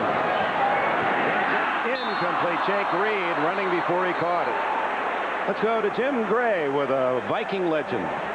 Well, that's exactly right. I'm here with Bud Grant, who for 18 years was the head coach of the Vikings, went to 4 Super Bowls. Bud, it's a little bit of a difficult situation for you today. You're the mentor of Pete Carroll, yet you're the Vikings coach. Who are you here for today? Well, I'm here for the Vikings. Obviously, you know, Pete was a coach, but he's had other mentors too, not only me, and I think he's doing a great job. I got a chance to see him today, and he's certainly matured, and I think he's going to lead New England for many years. You talk to Pete regularly. How do you try and advise him, particularly when it goes on the downturns like he's had the last couple of weeks? Coaches don't advise other coaches. You make friendships. We talk about family and off-season stuff, but really not a lot about you know, personal football information. That's he's got a staff. He knows what he's doing. He doesn't need any help from me. You miss coaching? Every time I go to the bank. You probably miss the weather too. It's snowing outside. You probably prefer to be outside, huh? We should be playing outside today, no question about it. But great to see you. You look terrific. Thank you. Dick, 70 years old, hasn't changed a bit. Back to you. Then he had Minnesota written all over him in those great days at Metropolitan Stadium in the snow. Johnson underneath, caught by Hatchett, and it is ruled reception out at the 25. 10 on the play. The young man from Langston, the Langston Lions, had only 1 catch prior to today. Well, he does an excellent job. Matthew Hatchett, what he does, he comes back towards the quarterback. Brad Johnson throws it low and away. Chris Canty all over his back in great position, but there's just nothing you can do with that type of throw and a big receiver in front of you. So first down at the 25. 4 wide. And then they give it to Green inside with flags down. Green to the 32. And I believe this is going to be against New England. He might have had 12 defenders on the field. The 4 wide receivers on first down. The substitution pattern not good from the New England sideline. Yeah, they have 12 out there right now. Teddy Bruschi now, not that he was the guilty 12th, leaves the field, and so does Larry Wiggum. Well, that's why Minnesota, Brian Billick loves to change personnels every single down if he can. 12 men on the defense. That's a 5-yard penalty. Still remains first down. Now this is what drives everybody crazy in football. 4 to front, 5, 6, 7, 8, 9, 10, 11, 12. That's a pretty easy call. And you got to be alert on the sidelines now if you're a coach, because offenses are running players in and out. The other team, they have somebody sitting up there with binoculars, let you know what's going on. You can't make those type of mistakes. The average fan, though, says, how can you make that kind of mistake? But it is so complicated now. It's out of the hands of any one man. It's all units, linebacker coach, defensive coach. Underneath to Mo Williams, tackled immediately by Ted Johnson. But you know what, Dick? You can't make that mistake. And that's and I learned that from Bill Parcells. There's only a couple things you can expect to do. Try hard and don't make be alert going in and out of games. That's what's important. That kind of tells you about the structure of the team. So, Pete Carroll, that'll be a big point of his this week. Let's get on it. Tell your assistant coaches, be alert and don't make it again. 2nd and 1. See the other scores coming through the early games. Carter in motion. And it's back to Mo Williams. Dives for the first down on the short yardage. Willie McGinnis first to make the hit. Well, the Vikings took the opening kickoff. Mo Williams 74 yards and settled for a field goal, then scored after that wild pinball fumble when Carter took a pass from Johnson, a 54-yard play, fumbled. It was bouncing through several hands, and Robert Green, a hustle play, racing half the length of the field to make the diving recovery at the 1-yard line, and that set up the Williams 1-yard score, 10-0. Then Vinatieri 23-yard field goal. Murray back with 23 and 41-yard field goals to make it 16-3. On first down, Brad Johnson. Complete and almost intercepted. Mo Williams, the intended receiver, and a flag is down in the secondary. Well, with some double moves by the Viking wide receivers, faking short play, a short pattern. Another Patriot mistake. That makes sense. And you see that flag in the secondary when the quarterback makes a pump. That means usually a defender. Holding number 24 on the defense. 5-yard penalty, automatic first down. That means the defender goes for that first fake. Let's watch Ty Law against Chris Carter. Oh, that's holding. As good as you can get it. And Carter was on his way to being wide open. Law, that was a judicious penalty taken. We have a timeout. In the third, 16-3 Minnesota, first down Vikings at their 40-yard line. Inside handoff to Charles Evans.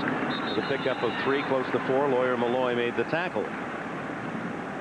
Now Brad Johnson has been generous in spreading the ball around, but as you look down that list, he has failed to complete a single pass to himself. Yeah. And when he did that, he also ran it in for a touchdown against Carolina. There's the completion. Here's the run. Never happened before in NFL history. A quarterback completing a pass to himself and scoring a touchdown. That's awesome. How many did you throw to yourself? Or had Twice. Of course, I couldn't do anything with it after I caught it. So one time I got tackled, another time I catch the ball. Yeah. And I look down the field, and there is Tony Galbraith wide open. I knew it was a penalty, but I had to throw it. Completed it. It looked good. Bring it back. 2nd down and 7 at the 44. Final seconds of the third quarter. They send Evans, the fullback, way out to the left, with 2 wide receivers to the right. And then they throw underneath to Chris Carter, and Carter diving again, stretching for extra yardage. First down at the 47. 9 yards on the play. His biggest love, however, is not this game. It is golf. It is golf, but he's pretty good at this game. He's not as good at golf, but Chris Carter again, just doing the little things, making a catch and picking up those first downs. That's the end of 3. We'll return to Minneapolis after these messages from your defense, holding New England to just a field goal through 3, 16-3. And surprisingly, the total yards is exactly the same, 221 yards each. Kevin Garnett of the Timberwolves. They're off to a good start, 2-0. Put him down on the goal line. Jump, Kevin. Get that ball. Bud Grant's bank. Oh. Give to Charles Evans to open the fourth quarter on first down. As we take a look at the statistics, and does that surprise you? 221 each? Yeah, it seems like Minnesota's dominating the game in every aspect, but the 48 yards rushing by Minnesota, it's been a really good 48 yards because it's just a couple here, a couple there when they need it. It's keeping New England off balance, and I'm shocked at looking at the numbers, but I think it still tells the story. Minnesota more physical and playing harder. Well, they get 3 yards on first down. Johnson, who throws. Complete. Too tall for Jake Reed, and that is tall, as Reed and Carter, as we noted earlier, 6 feet 3 inches each. Well, we talked about this powerful outside tandem of Reed and Carter, and matched them up with the best around the league. Frank Sanders and Rob Moore of the Cardinals. A few more catches, 11.8 average than Carter Reed, Moore and Morton of the Lions, and Smith and McCardell. Jacksonville, the top duos in the league. Pretty tough to beat this pair. Blitz, and Ty Collins got through, and Collins with his first sack of the year. Ty Law was there as well. All out. Well, it was a good job by the defense catching Minnesota off guard with the blitz, but also Brad Johnson holding on to the football inside the blitz and then from the corner. Good timing. Blitzing is all about timing, catching the offense off guard, waiting until the last second. That's what New England did. That's why they get the sack of the quarterback. And the first sack of the game for the Pats defense. Johnson's been sacked 17 times now this year. As Berger will punt, David may get back at the 10.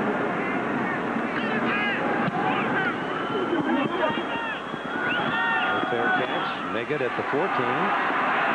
Now gets a block. That's a good effort to the 24-yard line. The time working against New England. They trail 16-3. Chris Carter and the Vikings with a 13-point lead. 13 minutes to go. As we continue here in the fourth quarter, 13 minutes, 44 seconds left. Pete Carroll's team suddenly, after having big fourth quarters, shut out the last 4 games. Ain't something to happen. They go to a big play receiver, Terry Glenn, tackled by Wheeler short of the first down, but 8 on the play.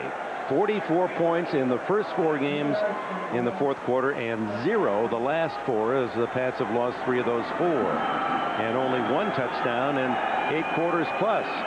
Well, the competition has gotten better, but still, it's hard to explain why, because the personnel on offense for the New England Patriots, some of the best in the league.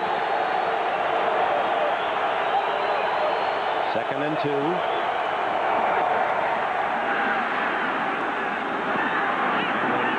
To Curtis Martin for the first down, but there's plenty of time, and the Vikings lead is less than 2 touchdowns.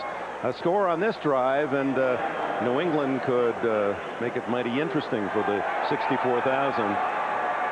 Well, I think the only problem you have if you're the New England Patriots, just make sure every once in a while you keep them off guard with the run or not, or something like that, because John Randall and company, every time Drew Bledsoe's getting rid of the ball, they're breaking free of the offensive linemen. So if you keep throwing, sooner or later they're going to get the sack.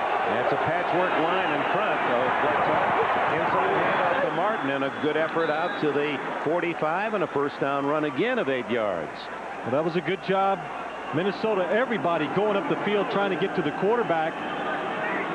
Shooting. Look at John Randall, shoots out. Everybody gets up there and then gives Curtis Martin some room. Martin, a good job in making Griffith miss.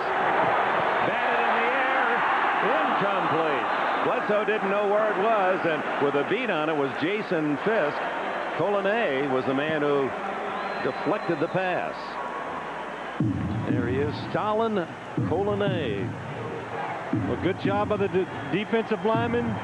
Quarterback takes the quick drop, looks to throw it quick. Look at him. Once you can't get there, Colonnay does a good job raising that hand up and knocking the ball in the air.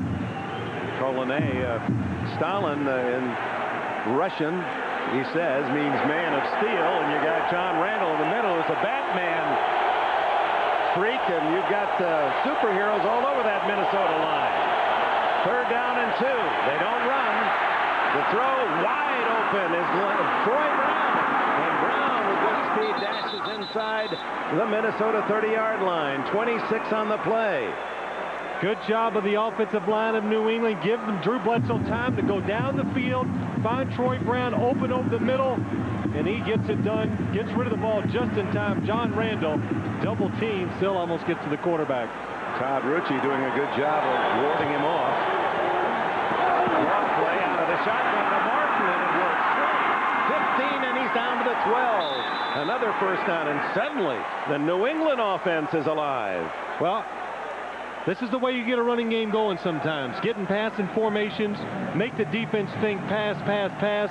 All of a sudden you give it to Curtis Martin, a change of pace. They're not expecting it. Give him room. He can make some big plays. And an injured Viking is Orlando Thomas. Has been battling various injuries all season long. They're a big play safety. 11-11 remaining in the fourth. New England has driven to the Minnesota 12-yard line. Perfect for a call for pizza now and share a smile during the game. Most impressive drive of the game for the New England Patriots to move to the Minnesota 12. 64 yards and 6 quick plays, with Martin rushing for 25 yards. That's more than he had the first 3 quarters, 24.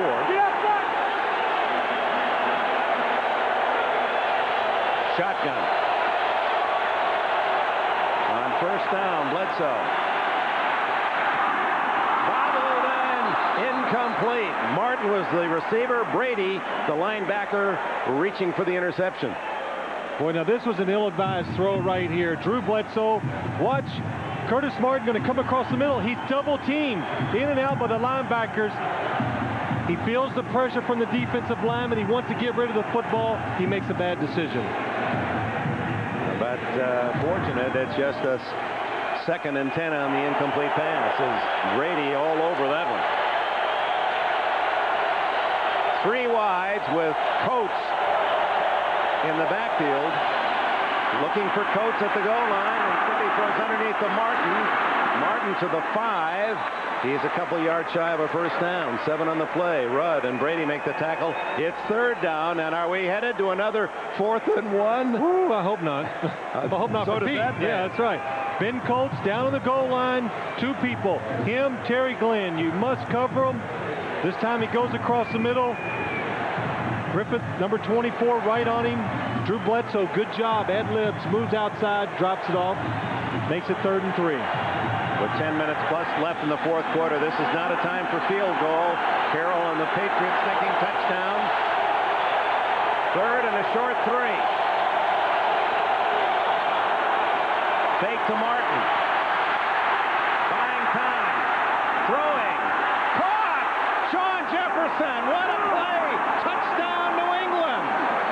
What a crowd! How did Jefferson weave his way through 4 purple uniforms? And what a throw by Bledsoe, a daring throw.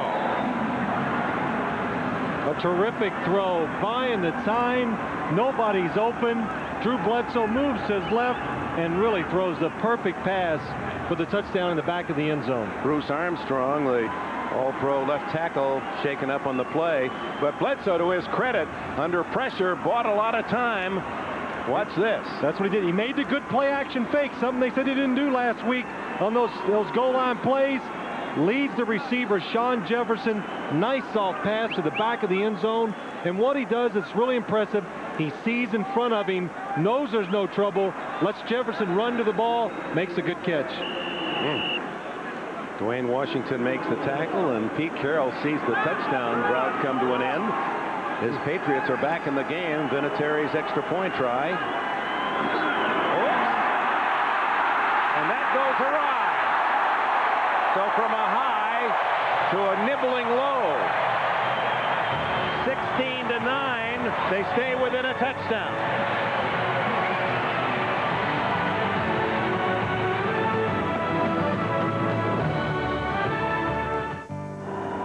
Minneapolis, where it's 16-9 on the missed extra point. We'll get back to that as the kickoff by Vinatieri to Mo Williams, and Williams flag down, and so is Williams across the 20, and it appears New England will start deep in their own end. Well, they sort out the penalty, We mentioned that Mike Bartram injured his arm. We understand now a hairline fracture, and so Heath Irwin was the center replacing Bartram.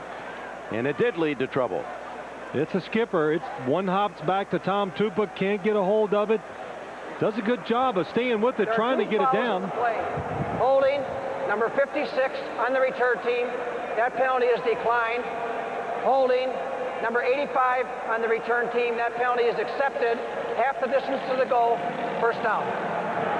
And that has to be a really tough substitution when you don't snap all year long. You do a little in practice, then you come into a game and well, you can't duplicate it, Dick. That's the problem. We saw him on the sideline. He's firing that thing back there. Looks beautiful, but when you get in the heat of the action, it's so different. The feelings, you get nervous, and it leads to errors. Minnesota with its worst field position, starting at the 8-yard line, leading by 7. They go to Carter underneath, and Carter to the 14-yard line. Slade and Johnson, the tacklers. And we remind you, the NFL season extends to the World Wide Web on NFL.com, the league's official website. Visit NFL.com, all the scores and stats, and that includes a complete roundup of this weekend's scores and action. Chat live with some of the NFL's big stars as well. It's all at NFL.com. Drew Bledsoe hitting Sean Jefferson for the touchdown to get the Patriots back in the game. Handoff now to Mo Williams, and he's tackled at the 14. No gain. Todd Collins makes the stop to bring up 3rd down and 4. Well, scoring the way the Patriots did really gives some energy to the defense. Collins, number 59, comes into the screen. Good job scraping off the block, making the play, makes it keep going outside. Ty Law comes in and makes the tackle.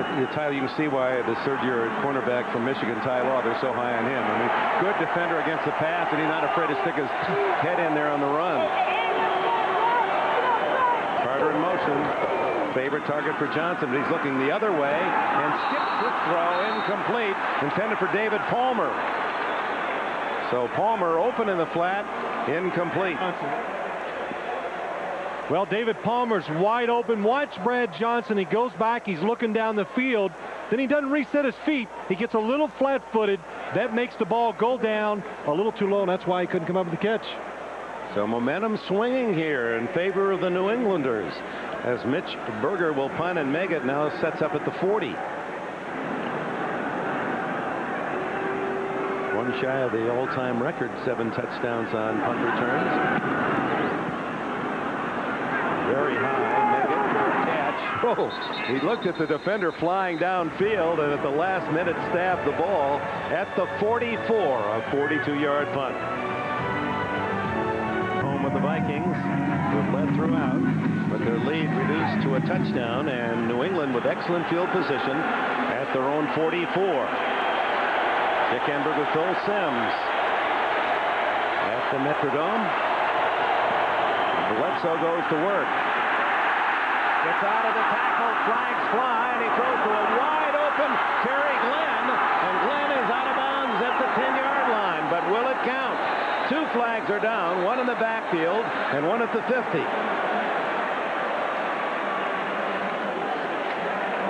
Well, everybody's upset. The defenders from Minnesota, they got Drew Bledsoe in the grass. Holding both sides.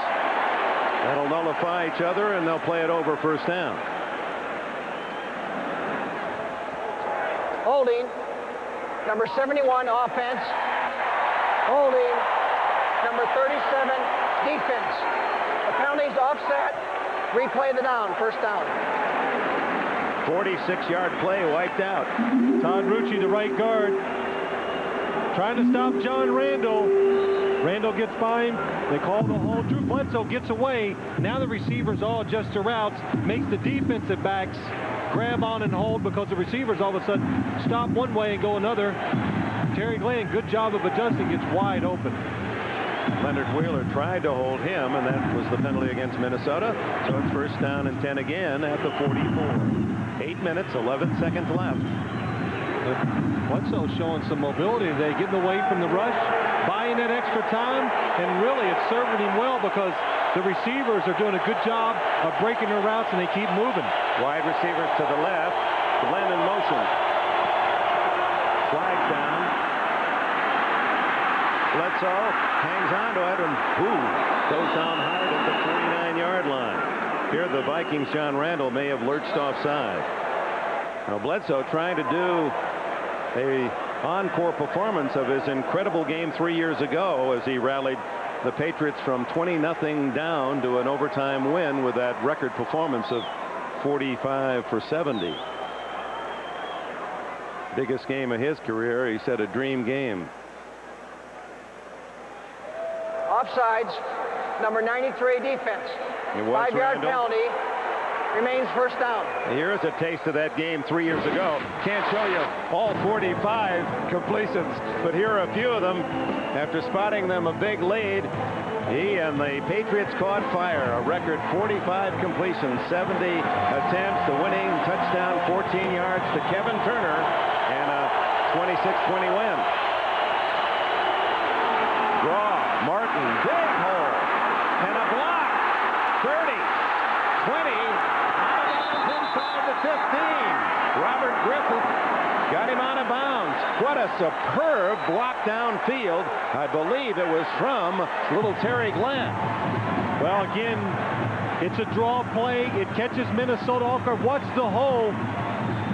Good job by Curtis Martin. He finds it, and then once he gets in the secondary, makes the second guy miss, and the wide receivers, Dick, you were right. Good job of going inside, making the block, and springing Curtis Martin for 25 more yards. Ball inside the 15, and Pete Carroll's Patriots 15 yards away from tying the game. 7.5 minutes left.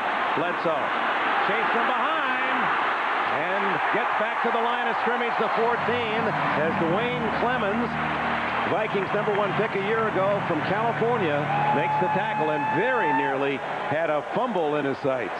Well, the first thing you think anytime you give a quarterback of this caliber, Drew Bledsoe, this much time to throw, it's got to be a touchdown. But the DBs, the defensive backs, do a good job. And Drew, watch out from behind. It is ruled a sack, no gain on the play. 2nd and 10. Vincent Brisby and Glenn to the right. Jefferson, the touchdown maker, to the left. And then they give to Martin on the quick hitter. And Martin into the umpire and into Robert Griffith, who makes another tackle from his safety position at the 8-yard line. It'll be 3rd and 3. Well, I think New England's found something out today that we could see a little more from the rest of the year. Spread the defense out, make them think pass, and it just makes it so hard to defend Curtis Martin. Then if he runs enough, all of a sudden, well, let's stop Curtis Martin, and you throw some deep balls to Terry Glenn and Sean Jefferson. Well, look at that reversal of form. Martin now with 92 yards rushing. Bledsoe perhaps changing plays, sees something he likes. 3rd and 3, blitz. And Ben Coates unable to get to that one as Bledsoe had to throw it away as he was about to be, and was anyway, drilled by Clemens. Well, it's an easy decision this time. 4th and 3 or 4. Go for the field goal. Still plenty of time, 5:49. You should get at least one more possession. So Adam Vinatieri in to try another field goal. Vinatieri with a short one in the first half of 23 yards. But remember again, Heath Irwin is the snapper as he subs for the injured Mike Bartram. Had trouble on the extra point. Good snap this time. And Vinatieri hits it through. 25-yard field goal to make it 16-12. Now that missed extra point is so important because instead of being within a field goal, now the Patriots need a touchdown to take the lead. Well, on 3rd down, Drew Bledsoe did have an audible, change the play. What he's going to do, Troy Brown up top, the tight end, Ben Coates, he's looking for one of those. As you look, both are covered. Drew Bledsoe does the right thing, throws the football out of the back of the end zone. So with 5:46 remaining in this 4th quarter, the Patriots within 4, and will kick it off to the Vikings. The Vikings offense suddenly sputtering here in the fourth period. Well, they've had the opportunity, just not executing. The receivers have been getting open. They've had good situations as far as play calling is concerned, just not making it happen. Of course, you got to give some credit to New England's defense.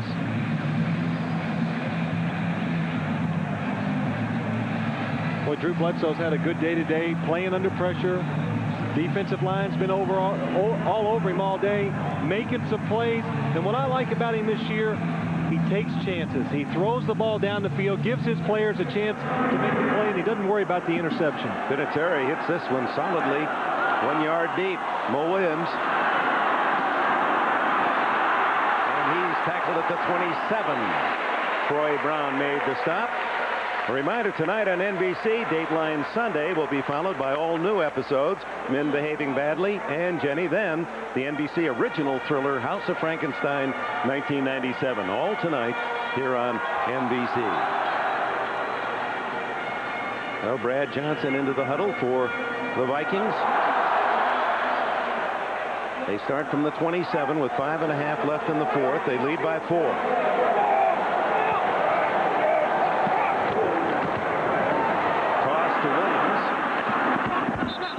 Battles out of bounds at the 31. Todd Collins with the shoulder.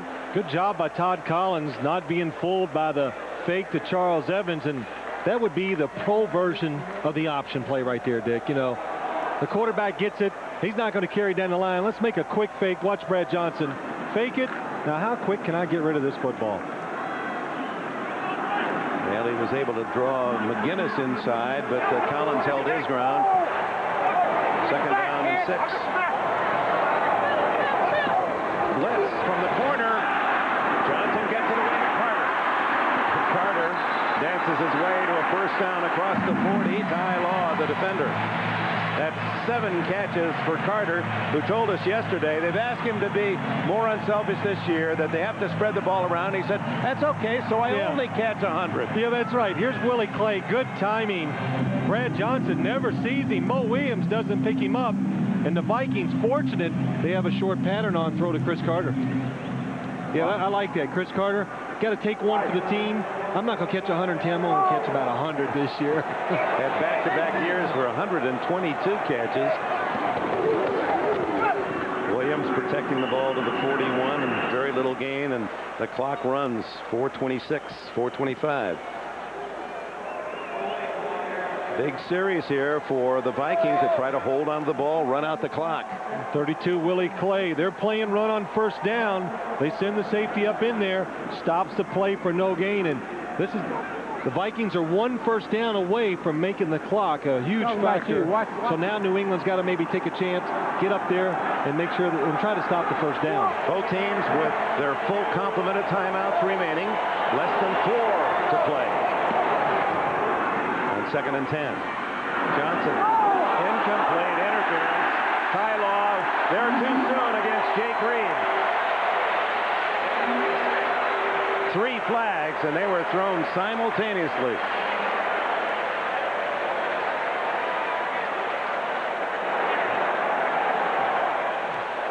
Pass interference, number 24 on the defense. First down. One of our new referees in the league this year, Bill Carollo. Well, this is where it really pays off to have big receivers. Number 86, Jake Reed. Ty Law, it's just hard to get around these big guys. And in these situations, this is what you want. And watch Brad Johnson. Worked on it before the game. You really can't get good protection all the time. Throws it out there, sidearm. Perfect spot for the football. Well, that was a good example of how tough it is to get around a man 6'3" and 220. Yeah. And you're a cornerback at 5'11" and just under 200.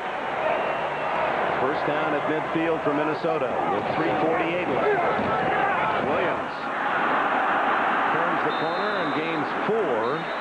Malloy makes another tackle. Good little thing by Mo Williams that time, running left.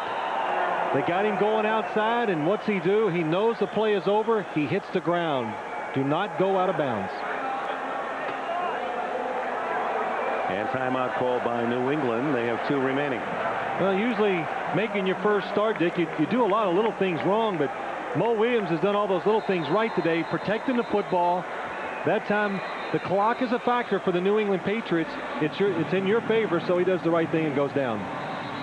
Well, it's been an interesting trip up to the Twin Cities this year.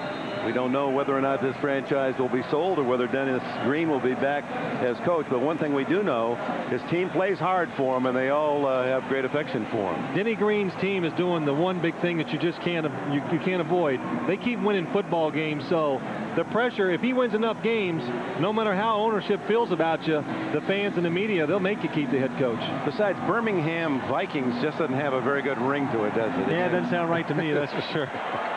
We've been up here 3 days, and the temperature every day has dropped about 20 degrees, so winter is hitting Minnesota. Second down. Johnson, the sideline, incomplete to Chris Carter. There to cover was the rookie Chris Canty. Third down, and that stops the clock with 3:32 left. Now here's our Miller Time game summary. 16-12 Vikings lead it. Bledsoe's had a good day passing. Johnson finding some yardage. And the unexpected Mo Williams all-purpose yards in his first ever start for the Vikings as Robert Smith and Leroy Horde unable to suit up today. Big yardage on the opening kickoff for Williams, 74 yards. Okay, I'm over here. Big play. 3rd and 6 with the blitz.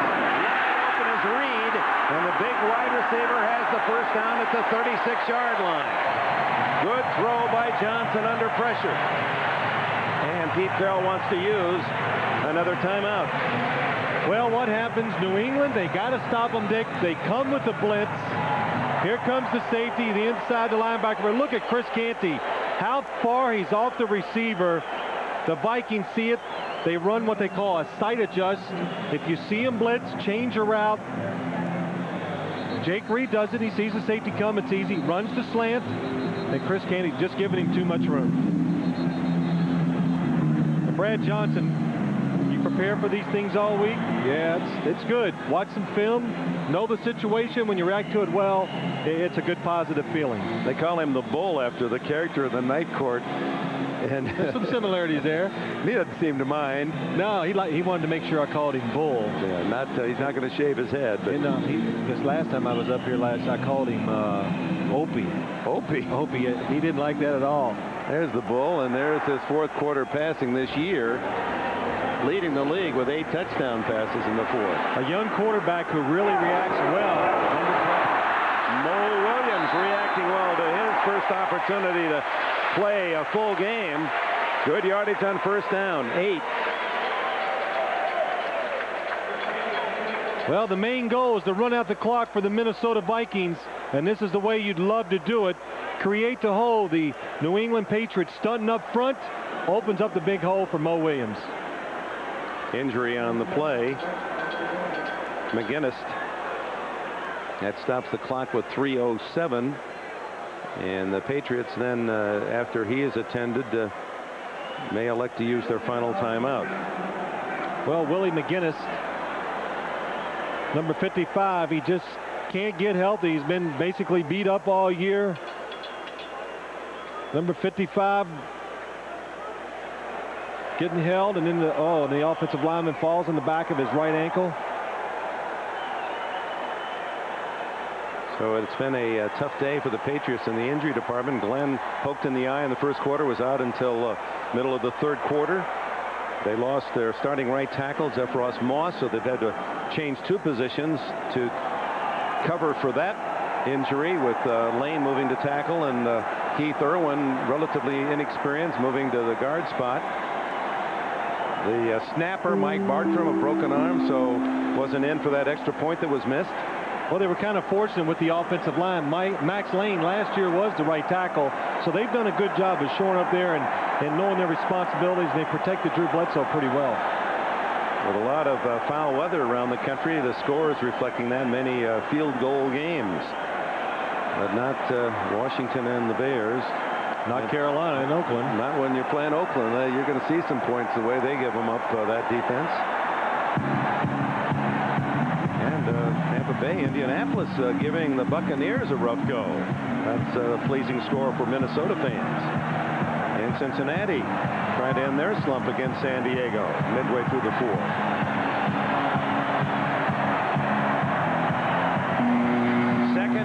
And now they wind the clock. And Johnson should be in no hurry to get this play off.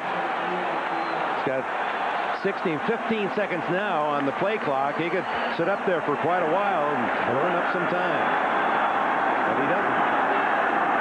Instead, it's Williams into the teeth of the Patriots defense, and they use their final timeout. Well, yeah, he snapped short. Dick, he snapped that ball with 11 seconds to go, and that's 11 seconds. That's a lot. Drive it down to 1 second, snap it. When it hits one, don't get the penalty. Tonight, for 400 years, they stalked mankind, 3 legends of evil, and they've come to life. The thrilling adventure, House of Frankenstein, 1997, an NBC original event. You'll enjoy watching. Hold your dear one's hands tonight at 9 Eastern, 8 Central. Well, I better get out of here because I don't want him holding my hand here in a minute. I'm going home where I want to hold the right one's hand. All right. That is, if the weather allows. That snow continues to fall outside, we understand. So here it is, third down. It's about 2.5 for the first down. And the Patriots in a must-stop situation. Well, it's a game for the Patriots if they have any chance of getting back, tying it up, or winning. Of course, they have to stop them. But Minnesota, they have so many options. The big receivers, they're built to go short. You got a quarterback that's mobile. You got an offensive coordinator in Brian Billick that has a ton of plays to draw from. So it's a tough chore for New England here to come up with a play defensively to stop them. Reed and Carter to the left, and the third wide receiver is Walsh in motion. And Johnson goes for it. Touchdown, Chris Carter!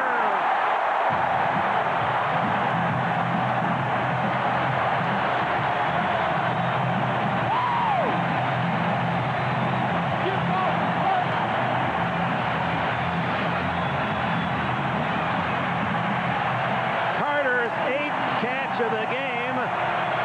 All-Pro the last 4 years. That's his 8th touchdown of this season. Boy, you talking about good timing, Dick. Brian Billick just right. It was a blitz. He had maximum protection. New England wasn't going to get there, and Chris Carter one-on-one down the field. That's a pretty good matchup, especially when it's against a safety. Murray adding the extra point on the 28-yard touchdown. Johnson to Carter. Watch what happens. Minnesota expecting the blitz. They got maximum play. Chris Walsh, the wide receivers in there picking up. They keep the offensive lineman in the back end.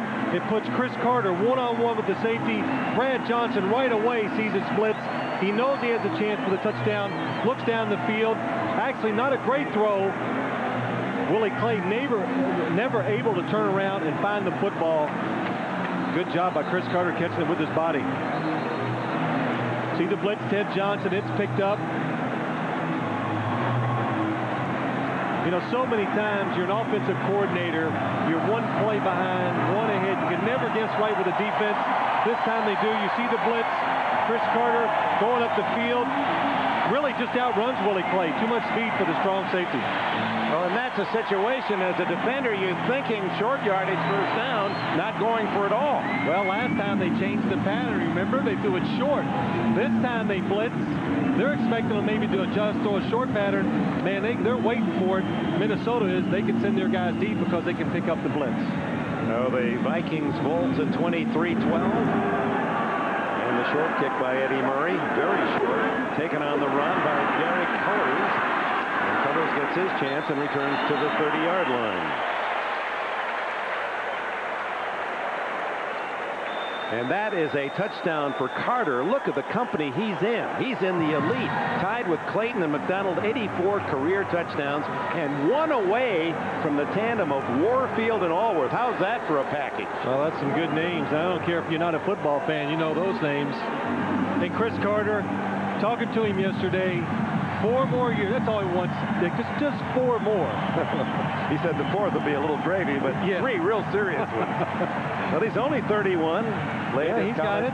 It seems like he's older because he's been so successful and been so dynamic for these few years he's been up here in Minnesota. From a great athletic family. His brother Butch, of course, was a great basketball player at Indiana, NBA. Now coaching with Toronto and Isaiah Thomas's franchise.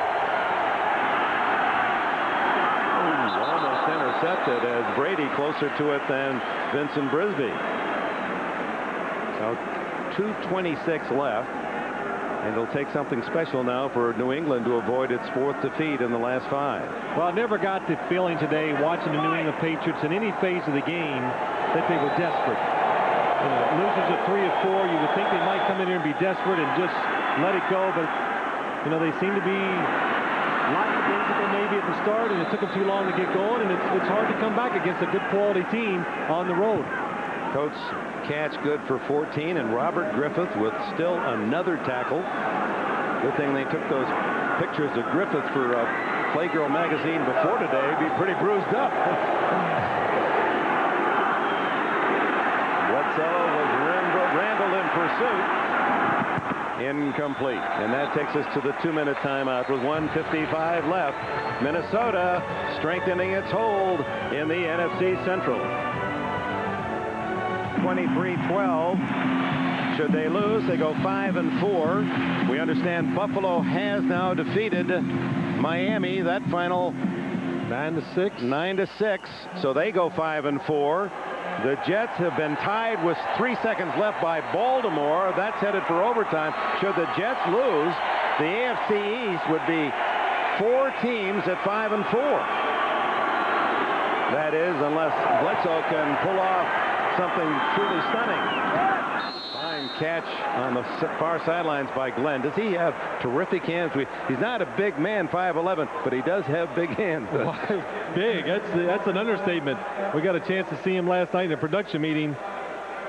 He's got the hands of a tight end. You look at the stand. Yeah, I put my hands up. He was only about a knuckle and a half longer than my hands. See the standings in a very tight AFC East. First down from the 40. No timeouts left. 1:49. And Martin, as New England tries to cross up the Vikings, and he picks up 12 yards on the play. But with a running play, it chews up a little extra time. 1:38, 1:37 left. Still a good call right there. You still have time to. You want to make sure you get it in the end zone. And leave yourself enough time for the onside kick and maybe a couple of shots back in the end zone. Drills this one, and it is intercepted by Dwayne. No, he did not come up with it cleanly. Dwayne Washington had it for a moment as he sought his 5th interception of the season. Clock stopped 1:24. Dwayne Washington, number 20, playing it safe over at right corner behind the receiver. Drew Bledsoe put some smoke on this ball. Yeah, hey, that's just too fast. He couldn't handle it. He's in good position. The ball going so fast it goes through his arms. Well, after the struggling start offensively for New England, Bledsoe has 300 yards passing and Martin 104 yards rushing. 2nd and 10. Time running out. Incomplete. Glenn unable to get that one. I like the rhythm the New England offense got into, Dick, once they decided to hurry it up a little and they spread the field and put Drew Bledsoe in the shotgun more. When they ran out of it, it was successful. But it also, one thing it always does when a team gets in a hurry up, it tires the defense out if you can get a first down or 2. And it did tire the pass rush of the Minnesota Vikings out, believe it or not. John Randolph, I think, finally got tired. 3rd and 10. 1:20 left. New England needs to strike for a score and hope they can successfully onside kick.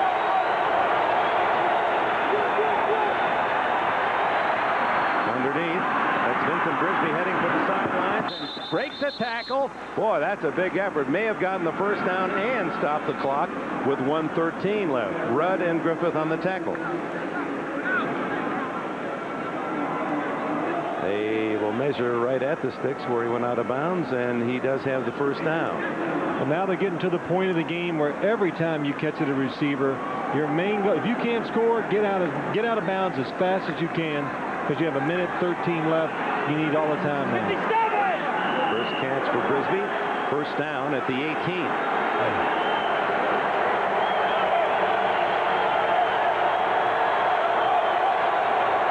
There looked to be a flinch in the offensive line. Let's see.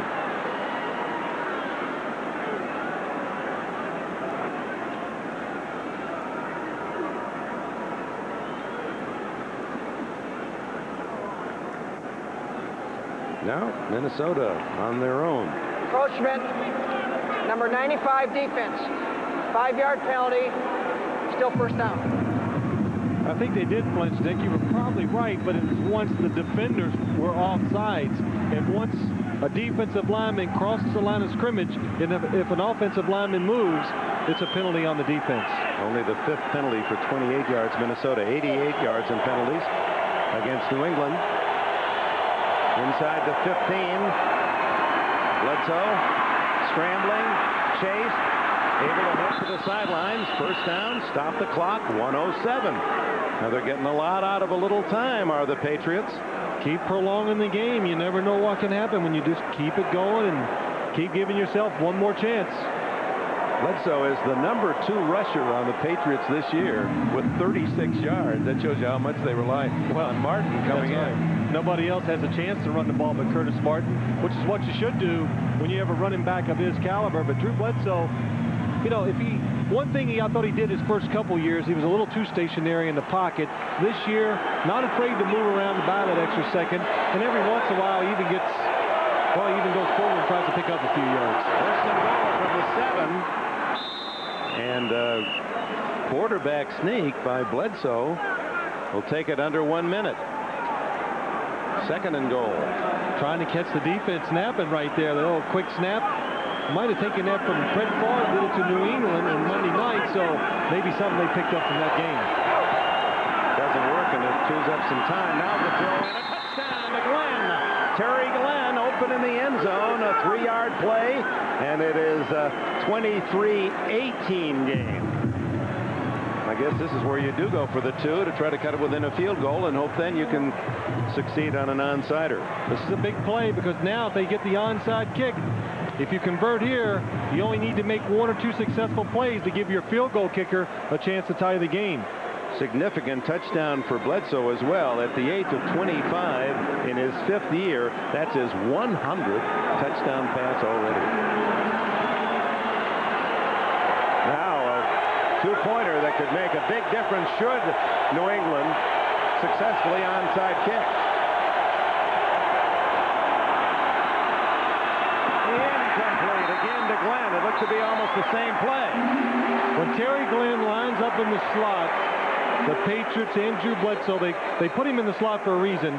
One, to give him the room to run because he can go inside or outside. You're going to watch Drew Bledsoe throw to the right. Terry Glenn just breaks right out. Pretty good coverage that time by Leonard Wheeler underneath, so Drew Bledsoe has to throw it high. Going back to the touchdown where it was right on the money to Glenn. Well, again, Terry Glenn, you know what? In the slot, goes up the field, makes a little move, breaks out. But on that pass, Bledsoe really planted and threw straight. The other one, he was falling back. Had to fall back. That's right. Yeah, perfect throw. You can't stop that type of play. So with 100 touchdown passes, fastest in history to reach 100. Dan Marino took him only 44 games. Bledsoe 69, same as Jim Kelly. Well, here comes the final hope for the Patriots. No timeouts. They were able to get a touchdown using less than 2 minutes on that last drive. And now Vinatieri will try to come up with his one hopper. And that's right. They got this thing down to science. Every time you watch it, especially on turf, it hits, takes a little bounce, and then it kicks straight up in the air.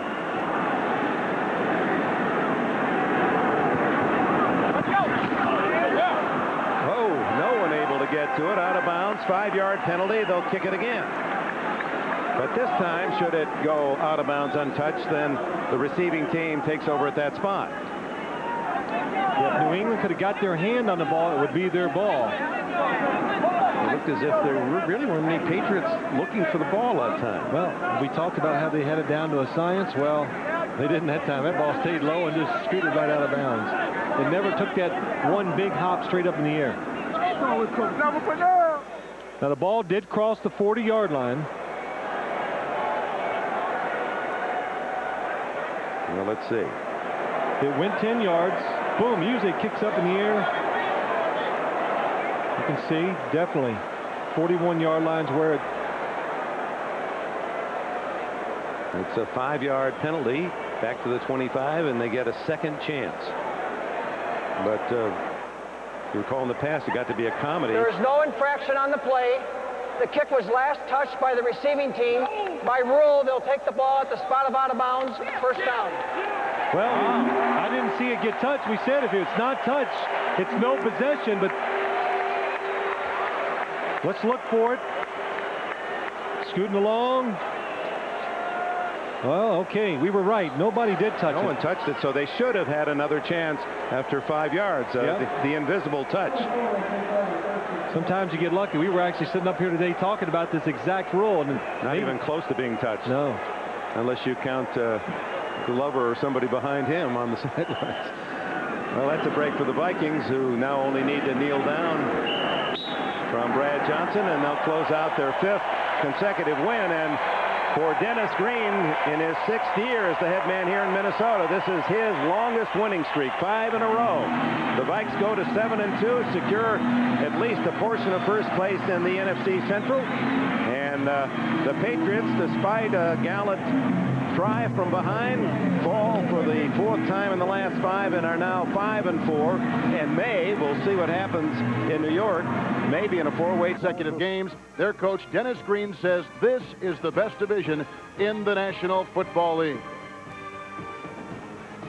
Hi again, everyone, with Jerry Glanville. This is Kevin Harlan. What's the Vikings' secret? 5 consecutive wins. That looks pretty good. Well, talking to both teams, they both had the same answer. Brad Johnson. Brad Johnson has become the #1 quarterback in the National Football League, throwing the football under duress. He doesn't care if you're in his face, turning him around, grabbing him or spinning him. He gets the ball off to those great wide receivers. A lot of duress on a play like right here. 50 yards to Chris Carter, one of the best in the business, and that's what he throws to each and every week. But the defense, Jerry, the defense of the Vikings has been spectacular, probably responsible for the last 2 wins. And when you're talking defense, you're talking the #1 defensive tackle in the National Football League is John Randall. He's the heart and soul of this defense and the spiritual leader. I don't know if he's, I don't know what he's doing. He's swimming there. But he's ready to go.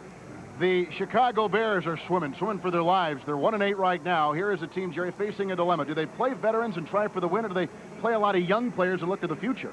I don't think you ever give up a chance to win a game today, and they have to win the game. That's the #1 priority, but they will play some young people, 2 rookies, John Allred at tight end, and Darnell Autry will get some playing time today. One thing the Bears can look at today, they've won 3 consecutive games here in Minneapolis. The Vikings and Bears coming up next. There you go, Chris. First place. We're not selling for nothing else. First place, get used to winning at home. Yes, sir. Get used to winning at home. Let's go, baby. Let's get the crowd into it. Let's get pumped up. Yeah. First place on 3. 1, 2, 3. First place. You're watching Fox NFL's. Welcome back to the Dome in Minneapolis with Jerry Glanville. This is Kevin Harlan, the 3rd member of our crew downstairs. We say hello to Pam Oliver. Hey, Kevin, Vikings running back Leroy Horde will play this game with 2 broken ribs. He says he's totally unsure how he's going to hold up because he hasn't been hit by anybody in 2 weeks. He did not get any special padding, won't get an injection. I asked him why not. He said, this is football. Sometimes you just got to play. Back to you. Pam, he told us, too, that it hurts just to sneeze and cough, but that's what he'll be going through today. As you see, the former Chicago Bear, Mitch Berger, set to kick this game off for the Minnesota Vikings. And deep back, they've got Tyrone Hughes brought back to electrify the special teams. And he's kicked off a lot of games Berger has for this Viking team. It's the Vikings and the Bears, and here we go. And clothesline is Hughes at the 16-yard line. He was racked pretty good by Leonard Wheeler. Well, Eric Kramer turned 33 on Thursday. They didn't think he'd be the guy right now because they're so hung up on Rick Meyer, but Kramer indeed is the quarterback. And he'll have a patchwork offensive line. Beat up Heck, Perry, Valerio, Berger, and James Big Kent Williams, all with an assortment of injuries. In the backfield, the NFC's 2nd leading rusher is Harris, coupled with Tony Carter. Ingram and Kroll are the wide receivers. And Keith Jennings is the tight end. Curtis Conway out with the shoulder. Chris Penn is out with the concussion. On their own 16-yard line, 1st down and 10 yards to go. Kramer goes right to work and throws a pass, which is caught out to the 22-yard line by Ricky Prohl. And a flag has been thrown where he caught the pass. It's a gain of 8 as it stands right now. Our referee today is Jerry Austin as you take a look at Dennis Green, the coach of the Minnesota Vikings.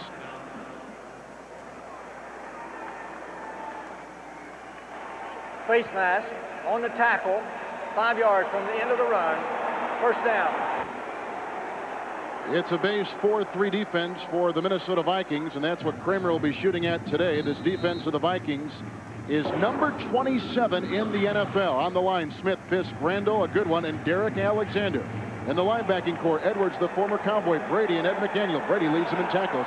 Fuller and Washington, the corners. Orlando Thomas and Robert Griffith are the safeties. Base 4-3. First down and 10 near the 30-yard line. They blow that play dead before it's allowed to get going. Well, with the tight end going across the field in motion there, Keith Jennings, I think Andy Heck, the left tackle, ball starts. Number 75, 5 yards. It's still first down. The left side of the line, Todd Perry and Andy Heck both moved with the tight end motioning in behind him. Well, this place can be very loud. Well, with the Minnesota gets it going, you can see there the left tackle coming off the ball before the snap. That's Andy Heck. They also called it on Todd Perry.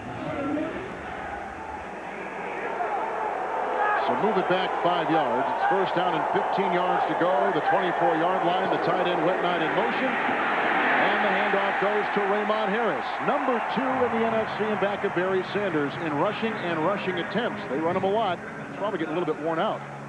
And you know, he's getting tired. I think you get a little leg wear when you run that much. He took a full shot from Robert Griffin, the strong safety for the Minnesota Vikings. An excellent strong safety on the run force. At a full speed, like a 8-9 yard full speed run at him on touchdown block. So it's second down and 13 for the Chicago Bears from their own 26. Opening series of the game. We have no score, minute and a half gone. Here comes the blitz, picked up, back to pass goes Kramer, hit and sacked, and a fumble on the play, and the Chicago Bears have recovered at the 23-yard line. Todd Berger leapt on the loose ball.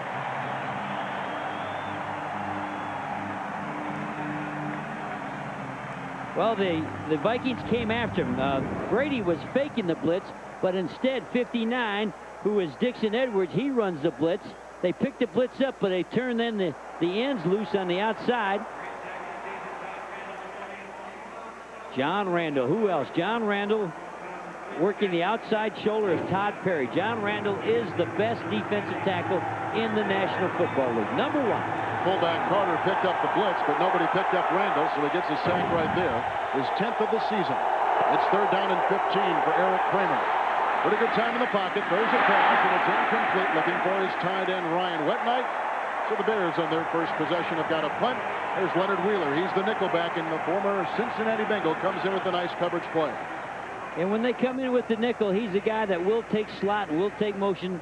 Leonard Wheeler, they have total confidence in him on the toughest assignment, and that's the slot guy. Confidence is something the Bears do not have on Todd Sauerbrunn, who will be kicking off to David Palmer. He leads the National Football League in punt return average. Well, we watched a highlight film on him this week in the Minnesota practice facility. Watch his cuts now.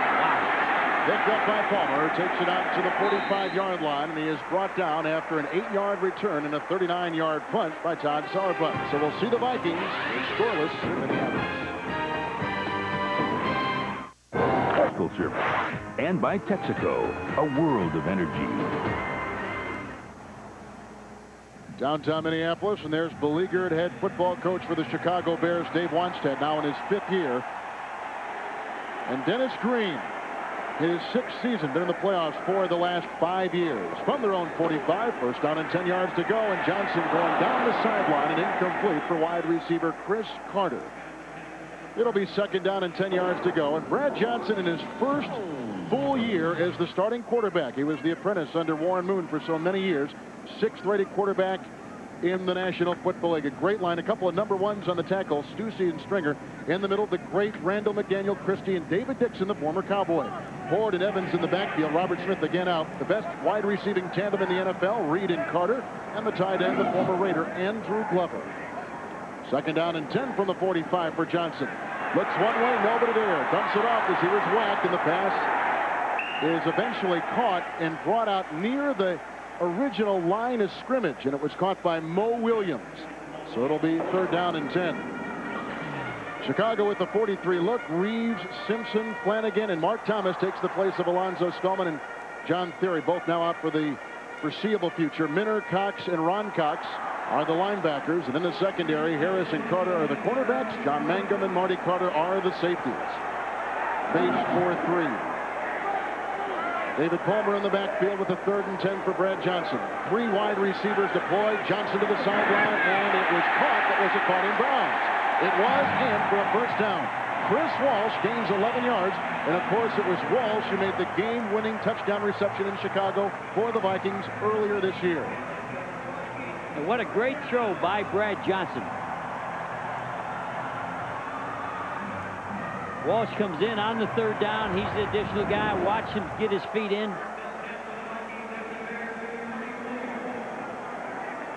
What a great throw. Nice job getting the feet down inside by Walsh. So a gain of 11 on first down, and the handoff goes to Charles Evans, a former 11th round draft choice out of Clark, and he picks up a quick 6 yards running up the middle. That'll set up 2nd down and 4. And the leading tackler on the Bear team is the safety, John Mangum. And that's not good because nobody else is stopping these people getting a hand on the backs, and they're coming clean on Mangum. It's not the fact that he's a gang tackler and he's up inside. The running backs all year are getting clean to the safety. 2nd down and 4. And the handoff goes to Leroy Horde, playing with 2 broken ribs. And he's tackled near the line of scrimmage. Fractured him a couple weeks ago against the Buccaneers. And he takes a pretty good hit. Watch Ron Cox on the outside come outside the tight end. Good play right there and cuts him down. The pulling guard, Randall McDaniel, went past Cox. Should have tried to put a helmet on him. Allowed Cox to make the big play. That's Ron Cox, not Ryan Cox. The Vikings need to get inside the Chicago 34. They've got a 3rd down and 7 from the Chicago 41. Johnson with time throws a pass, and it's caught. Chris Carter, first down to the Chicago Bear 27-yard line. His 57th catch of the season, and that makes him good for number 3 in the NFL. He picks up 13 yards right there. Well, the Bears got off and played double coverage, so they only had a 4-man rush. With a 4-man rush going against such good offensive line, the best center, Jeff Christie and Stussy and McDaniel, you can't get pressure.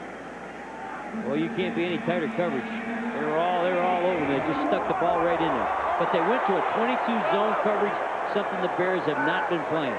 From Chicago's 28, 7th play of the drive. Play action by Johnson, going deep and incomplete, looking for Chris Carter again. 3rd time he has thrown to Carter, and that play will draw a flag at the 10-yard line. John Mangum, the safety, was there covering along with Marty Carter. One official's pointing to Minnesota, and one official's pointing to Chicago. It was a sort of a play-action roll. The backside guard, Randall McDaniel, went on a roll with the quarterback. They're going to wipe it away. Ball was uncatchable. There is no pass interference on the play. The pass is overthrown and uncatchable. 2nd down. A good job by another official running into the discussion. There you can see the guard coming all the way across. Oh, I wouldn't say that was uncatchable. Chris Carter did not put his arms up, but that was a catchable ball, and that was John Mangum coming all the way back for the deep out route.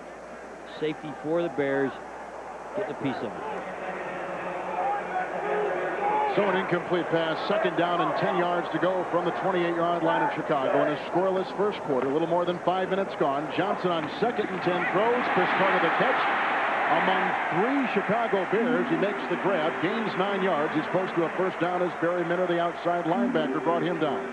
Well, Carter has a little motion, slow motion. He never runs fast. It looks like Ahmad Rashad. He's going to motion over here, and he never gets into a full sprint, just comes out real slow. This is kind of play Ahmad Rashad would make, and they throw him a little curl. Easy route. Walt Harris didn't come up and jump it because it was only like a 5-yard catch, and then he ran well without the ball. With the ball, I mean. 3rd down and about a yard. Reed was in motion. Johnson, who at 6'5", plays more like a tight end than a quarterback, hurdles ahead, gets near the 15, and picks up a Viking first down. It sustains a pretty good-looking drive to begin the game. The quarterback has to make the decision. where to take the sneak. And as you look at it, there's nobody in this gap. There's a guy in this gap, so he'll go where there's no down person. By a down person, a defensive lineman. He ran right, that's called the bubble. He ran right at the soft bubble. And he spread people out, too.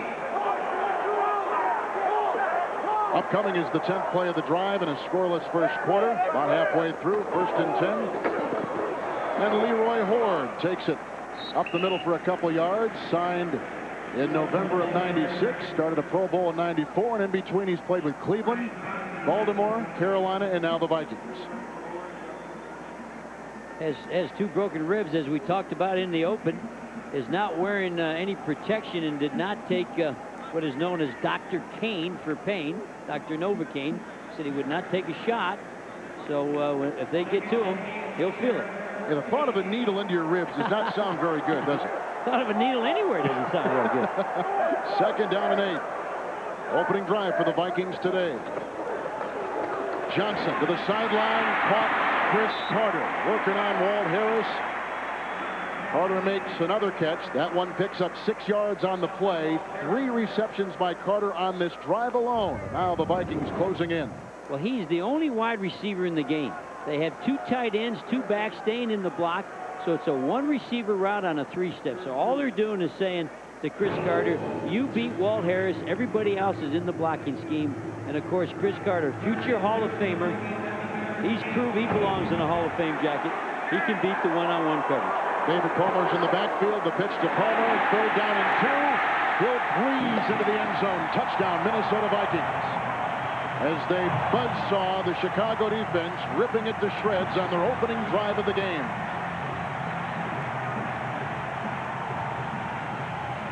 Well, the Bears were in a blitz, and they were blitzing the opposite side where the toss sweep went. The problem when you do run a blitz, if something breaks loose on you, the Bears are blitzing on this side, and they have this covey. They have 3 people. There's nobody out here for the run force. Somebody should be all the way out there. There's nobody there because of the call. Easy touchdown. And the extra point by Eddie Murray, number 241 in a row. So David Palmer comes up with his first touchdown of the season, and Wanstead's got an early game heading. 5th time in the last 7 games the Vikings have scored on their opening drive. They've scored first in every game so far this year. And they got into what would be called a trips, and Chris Walsh was the outside man all bunched in. The Bears had nobody on the outside. They had no run force to turn that play in. So with Chris Walsh outflanking all the Bears, made it an easy touchdown. Mitch Berger will kick off once again. And here's Tyrone Hughes, the former New Orleans Saint, from the 1-yard line for Chicago. Takes it right up the middle and gets a great return out near the 35-yard line for the Bears. They'll need all the help they can get today. 33-yard return. 7-0 Minnesota. Chicago set to get it for a 2nd time. They kick back off to Chicago. Here's the wedge. And you want to grow up. If you're sitting in your living room and you want to be a wedge buster, watch what happens to the wedge buster. Wow. They not only knock him down and run over him, they're not even polite enough to say, excuse me. Who are you going to call? Not Ghostbusters, but Wedge Busters, right? The life of a wedge buster, you earn every dollar you get. Special teams today, Jerry, are just unbelievable, aren't they? Special teams are such a big key in pro football because the continuity of the offense and the defense has changed with free agency. Bears looking for some continuity. A great block by Carter. Sprung the running back, Raymond Harris, free on the left side before he is drilled by Ed McDaniel. It's a gain of 4. Right now, let's go back to our Fox Television Center in Hollywood McDonald's game break and say good afternoon to James Brown. And good afternoon, Kerry. Kerry, my goodness. Kevin and Jerry, take a look at Mike Allstott. He says good afternoon to Atlanta. You can't stop the big fella as he makes it in the pay dirt. 7-0 Bucks. Hey, Kevin, tell Jerry don't beat up on me about that. That's the hybrid between Kevin and Jerry, right? Kerry. It's 2nd down and 6. Raymond Harris up the middle and maybe carving out a yard into a very good Viking defensive front led by John Randall. And what did you say earlier in the last series? You think he might be the best defensive tackle in the NFL? There's no doubt in my mind. John Randall, a guy that went to the Vikings as a free agent.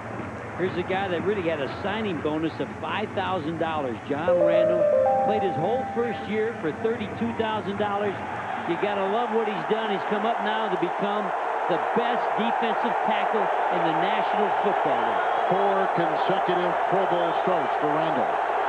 Here's a 3rd and 4. Kramer out of the pocket with the throw, and it's caught by his wide receiver, Ricky Prohl, and he has the first down. He picks up 5 yards, and the former Seahawk and Arizona Cardinal comes up with the first down reception. And it's a rollout. It's a rollout by Kramer, rolling away from John Randall. And John Randall causes you to change your offensive philosophy, and he makes you move your quarterback. Good job by the Bears moving Kramer away from John Randall. First Chicago injury has been reported. Tight end Ryan Wetnight, who is also doubling as a fullback at times. A concussion. They don't know if he'll return today. On 1st and 10, the sweep, Raymond Harris.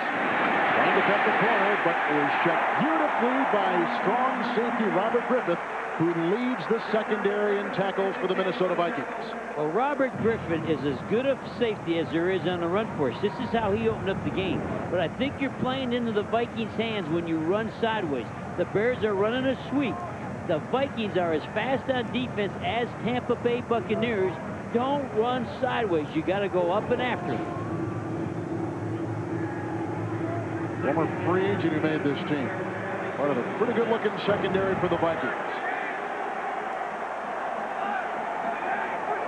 2nd and 13. Brady on the blitz was picked up, and a quick slant caught by the spinning Ricky Prohl. And that's how he's made his trademark in the NFL with catches like that. Picks up 13 yards. That's his 3rd reception today. And what you like about him, when he caught that football, he was about 4 yards shy of the first down. And Ricky Prohl has played at enough places, and he's enough of a professional. He knew he had to drag the corner with him. He had Fuller on him, and he knew he had to drag for that first down. Nice job by Ricky Prohl. Prohl, of course, is starting today for Curtis Conway. Conway broke his collarbone in the preseason, and they feel it never really healed, and his left shoulder now is a problem along with the collarbone. On 1st and 10, Raymond Harris, the former Buckeye from Ohio State, trying to turn the corner. Ed McDaniel is there, and a meager gain of 1 for Raymond Harris, a former 4th-round pick, and the 16th running back drafted back in 1994. And here's a wide run on the Vikings. I don't think this is smart football. They're going to run to the right hand of your television screen and try to run sun. Watch the purples. Watch everybody in purple. Too fast. Jason Fisk is as fast. He's the nose tackle. He's as fast as the guy with the football. You can't run east and west on the Vikings. On the Viking 43, 2nd down and 8 yards to go. Harris again. It was just like a sledgehammer with Harris up the middle, Harris over the side. That time he picks up 5 before Jeff Brady, the leading tackler for the Viking defense, makes the stop. And Jeff Brady's another guy, been cut by 5 football teams, and he's worked himself into being an excellent middle linebacker. Not big. Pittsburgh, Green Bay, St. Louis, San Diego, and Tampa Bay is who he's played for. And then Ed McDaniel rolled over the top. The Vikings have 3 excellent linebackers. Dixon Edwards, Jeff Brady, Ed McDaniel, all 3 of their linebackers are excellent. And I can't believe that. 83 runs of less than 10 yards. 3rd and 3, 8th play of the drive. Kramer with a nice, easy stroke to Raymond Harris. He picks up a first down there. Pretty good-looking drive by the Chicago Bears. They're at the Viking 32. Rookie Dwayne Rudd out of Alabama makes the stop. That's a pickup of 6 on the play. Minnesota is playing the run. Nice job by the Bears. Watch the Vikings. They're all going to bunch in here. Here's the man's going to get the football. But they are playing run all the way. Nobody on the man of the flat, and that was Raymond Harris. They should not have been playing run because of the offset in the formation. The formation should have told them that it was a pass. Should have told the Vikings. Bears began this drive at their own 34. Now at the 32 of the Minnesota Vikings. 1st and 10 handoff, and it goes to Raymond Harris. He somehow squirts free and tumbles to the 25 with the pickup of 7. He found the crack, and he weaseled his way through. And Todd Perry's the pulling guard for the Bears. He's the left guard. When Todd Perry pulls, then it's up to the back to follow the guard or go up inside. Watch Todd pull. He comes around. Nice kick-out block on Jeff Brady, and up right off of that block comes Raymond Harris. That's inside football, tackle to tackle against the Vikings. That's where you got to earn your day's pay if you want to run the ball on. Perry is playing with a bad hamstring. Here's a 2nd down and 3 from the Viking 25. 7-0 Minnesota's on top. Looking at a blitz. It's picked up nicely by both running backs, and that will send Kramer's pass to the end zone. There's a flag. It's incomplete as he was going for wide receiver Bobby Ingram, who is stride for stride with Dwayne Washington, number 20. Well, Dwayne Washington is not only a hitter, not only an excellent run force corner, he had excellent cover. One time he was he let Bobby Ingram open a little bit, but he recovered, came back, and swatted that football. Pass interference. Number 20 of the defense in the end zone. First down on the 1-yard line. But Dixon Edwards was in the blitz, and then you called it. The backs did a good job picking up the blitz. Gave the quarterback time. Oh, I don't know. Unless if his left hand had Ingram by the arm, then that's a good call. But from that shot, I got to go with the official. He's closer than we are. Less than a minute to play here in the first quarter. The Viking defense has been tough in the first quarter of games all season long, allowing one first-quarter touchdown this season. 2 tight ends. First and goal for the Chicago Bears. Around the corner block, it's Raymond Harris, and touchdown, Chicago Bears. And the Bears, where are they running, Kevin? Right up inside. This team of the Vikings is fast, so you take it right up at them. They're going to run the lead. Watch the fullback lead. He's coming first. Nice block by the whole line. Big Cat Williams and Todd Berger moved the Vikings off the ball. That touchdown goes to Todd Berger and Big Cat James Williams. The NFC's only perfect kicker, Jeff Jager, with an extra point. This season, he is 12 of 12 in PATs, 10 of 10 in field goals. But this one was authored by Raymond Harris, a lead block by Carter. Harris ties the game for the Chicago Bears. We're back in the Dome in Minneapolis. Vikings got on the board first. Chicago matched them, and we're tied at 7 on a 10-play Chicago drive.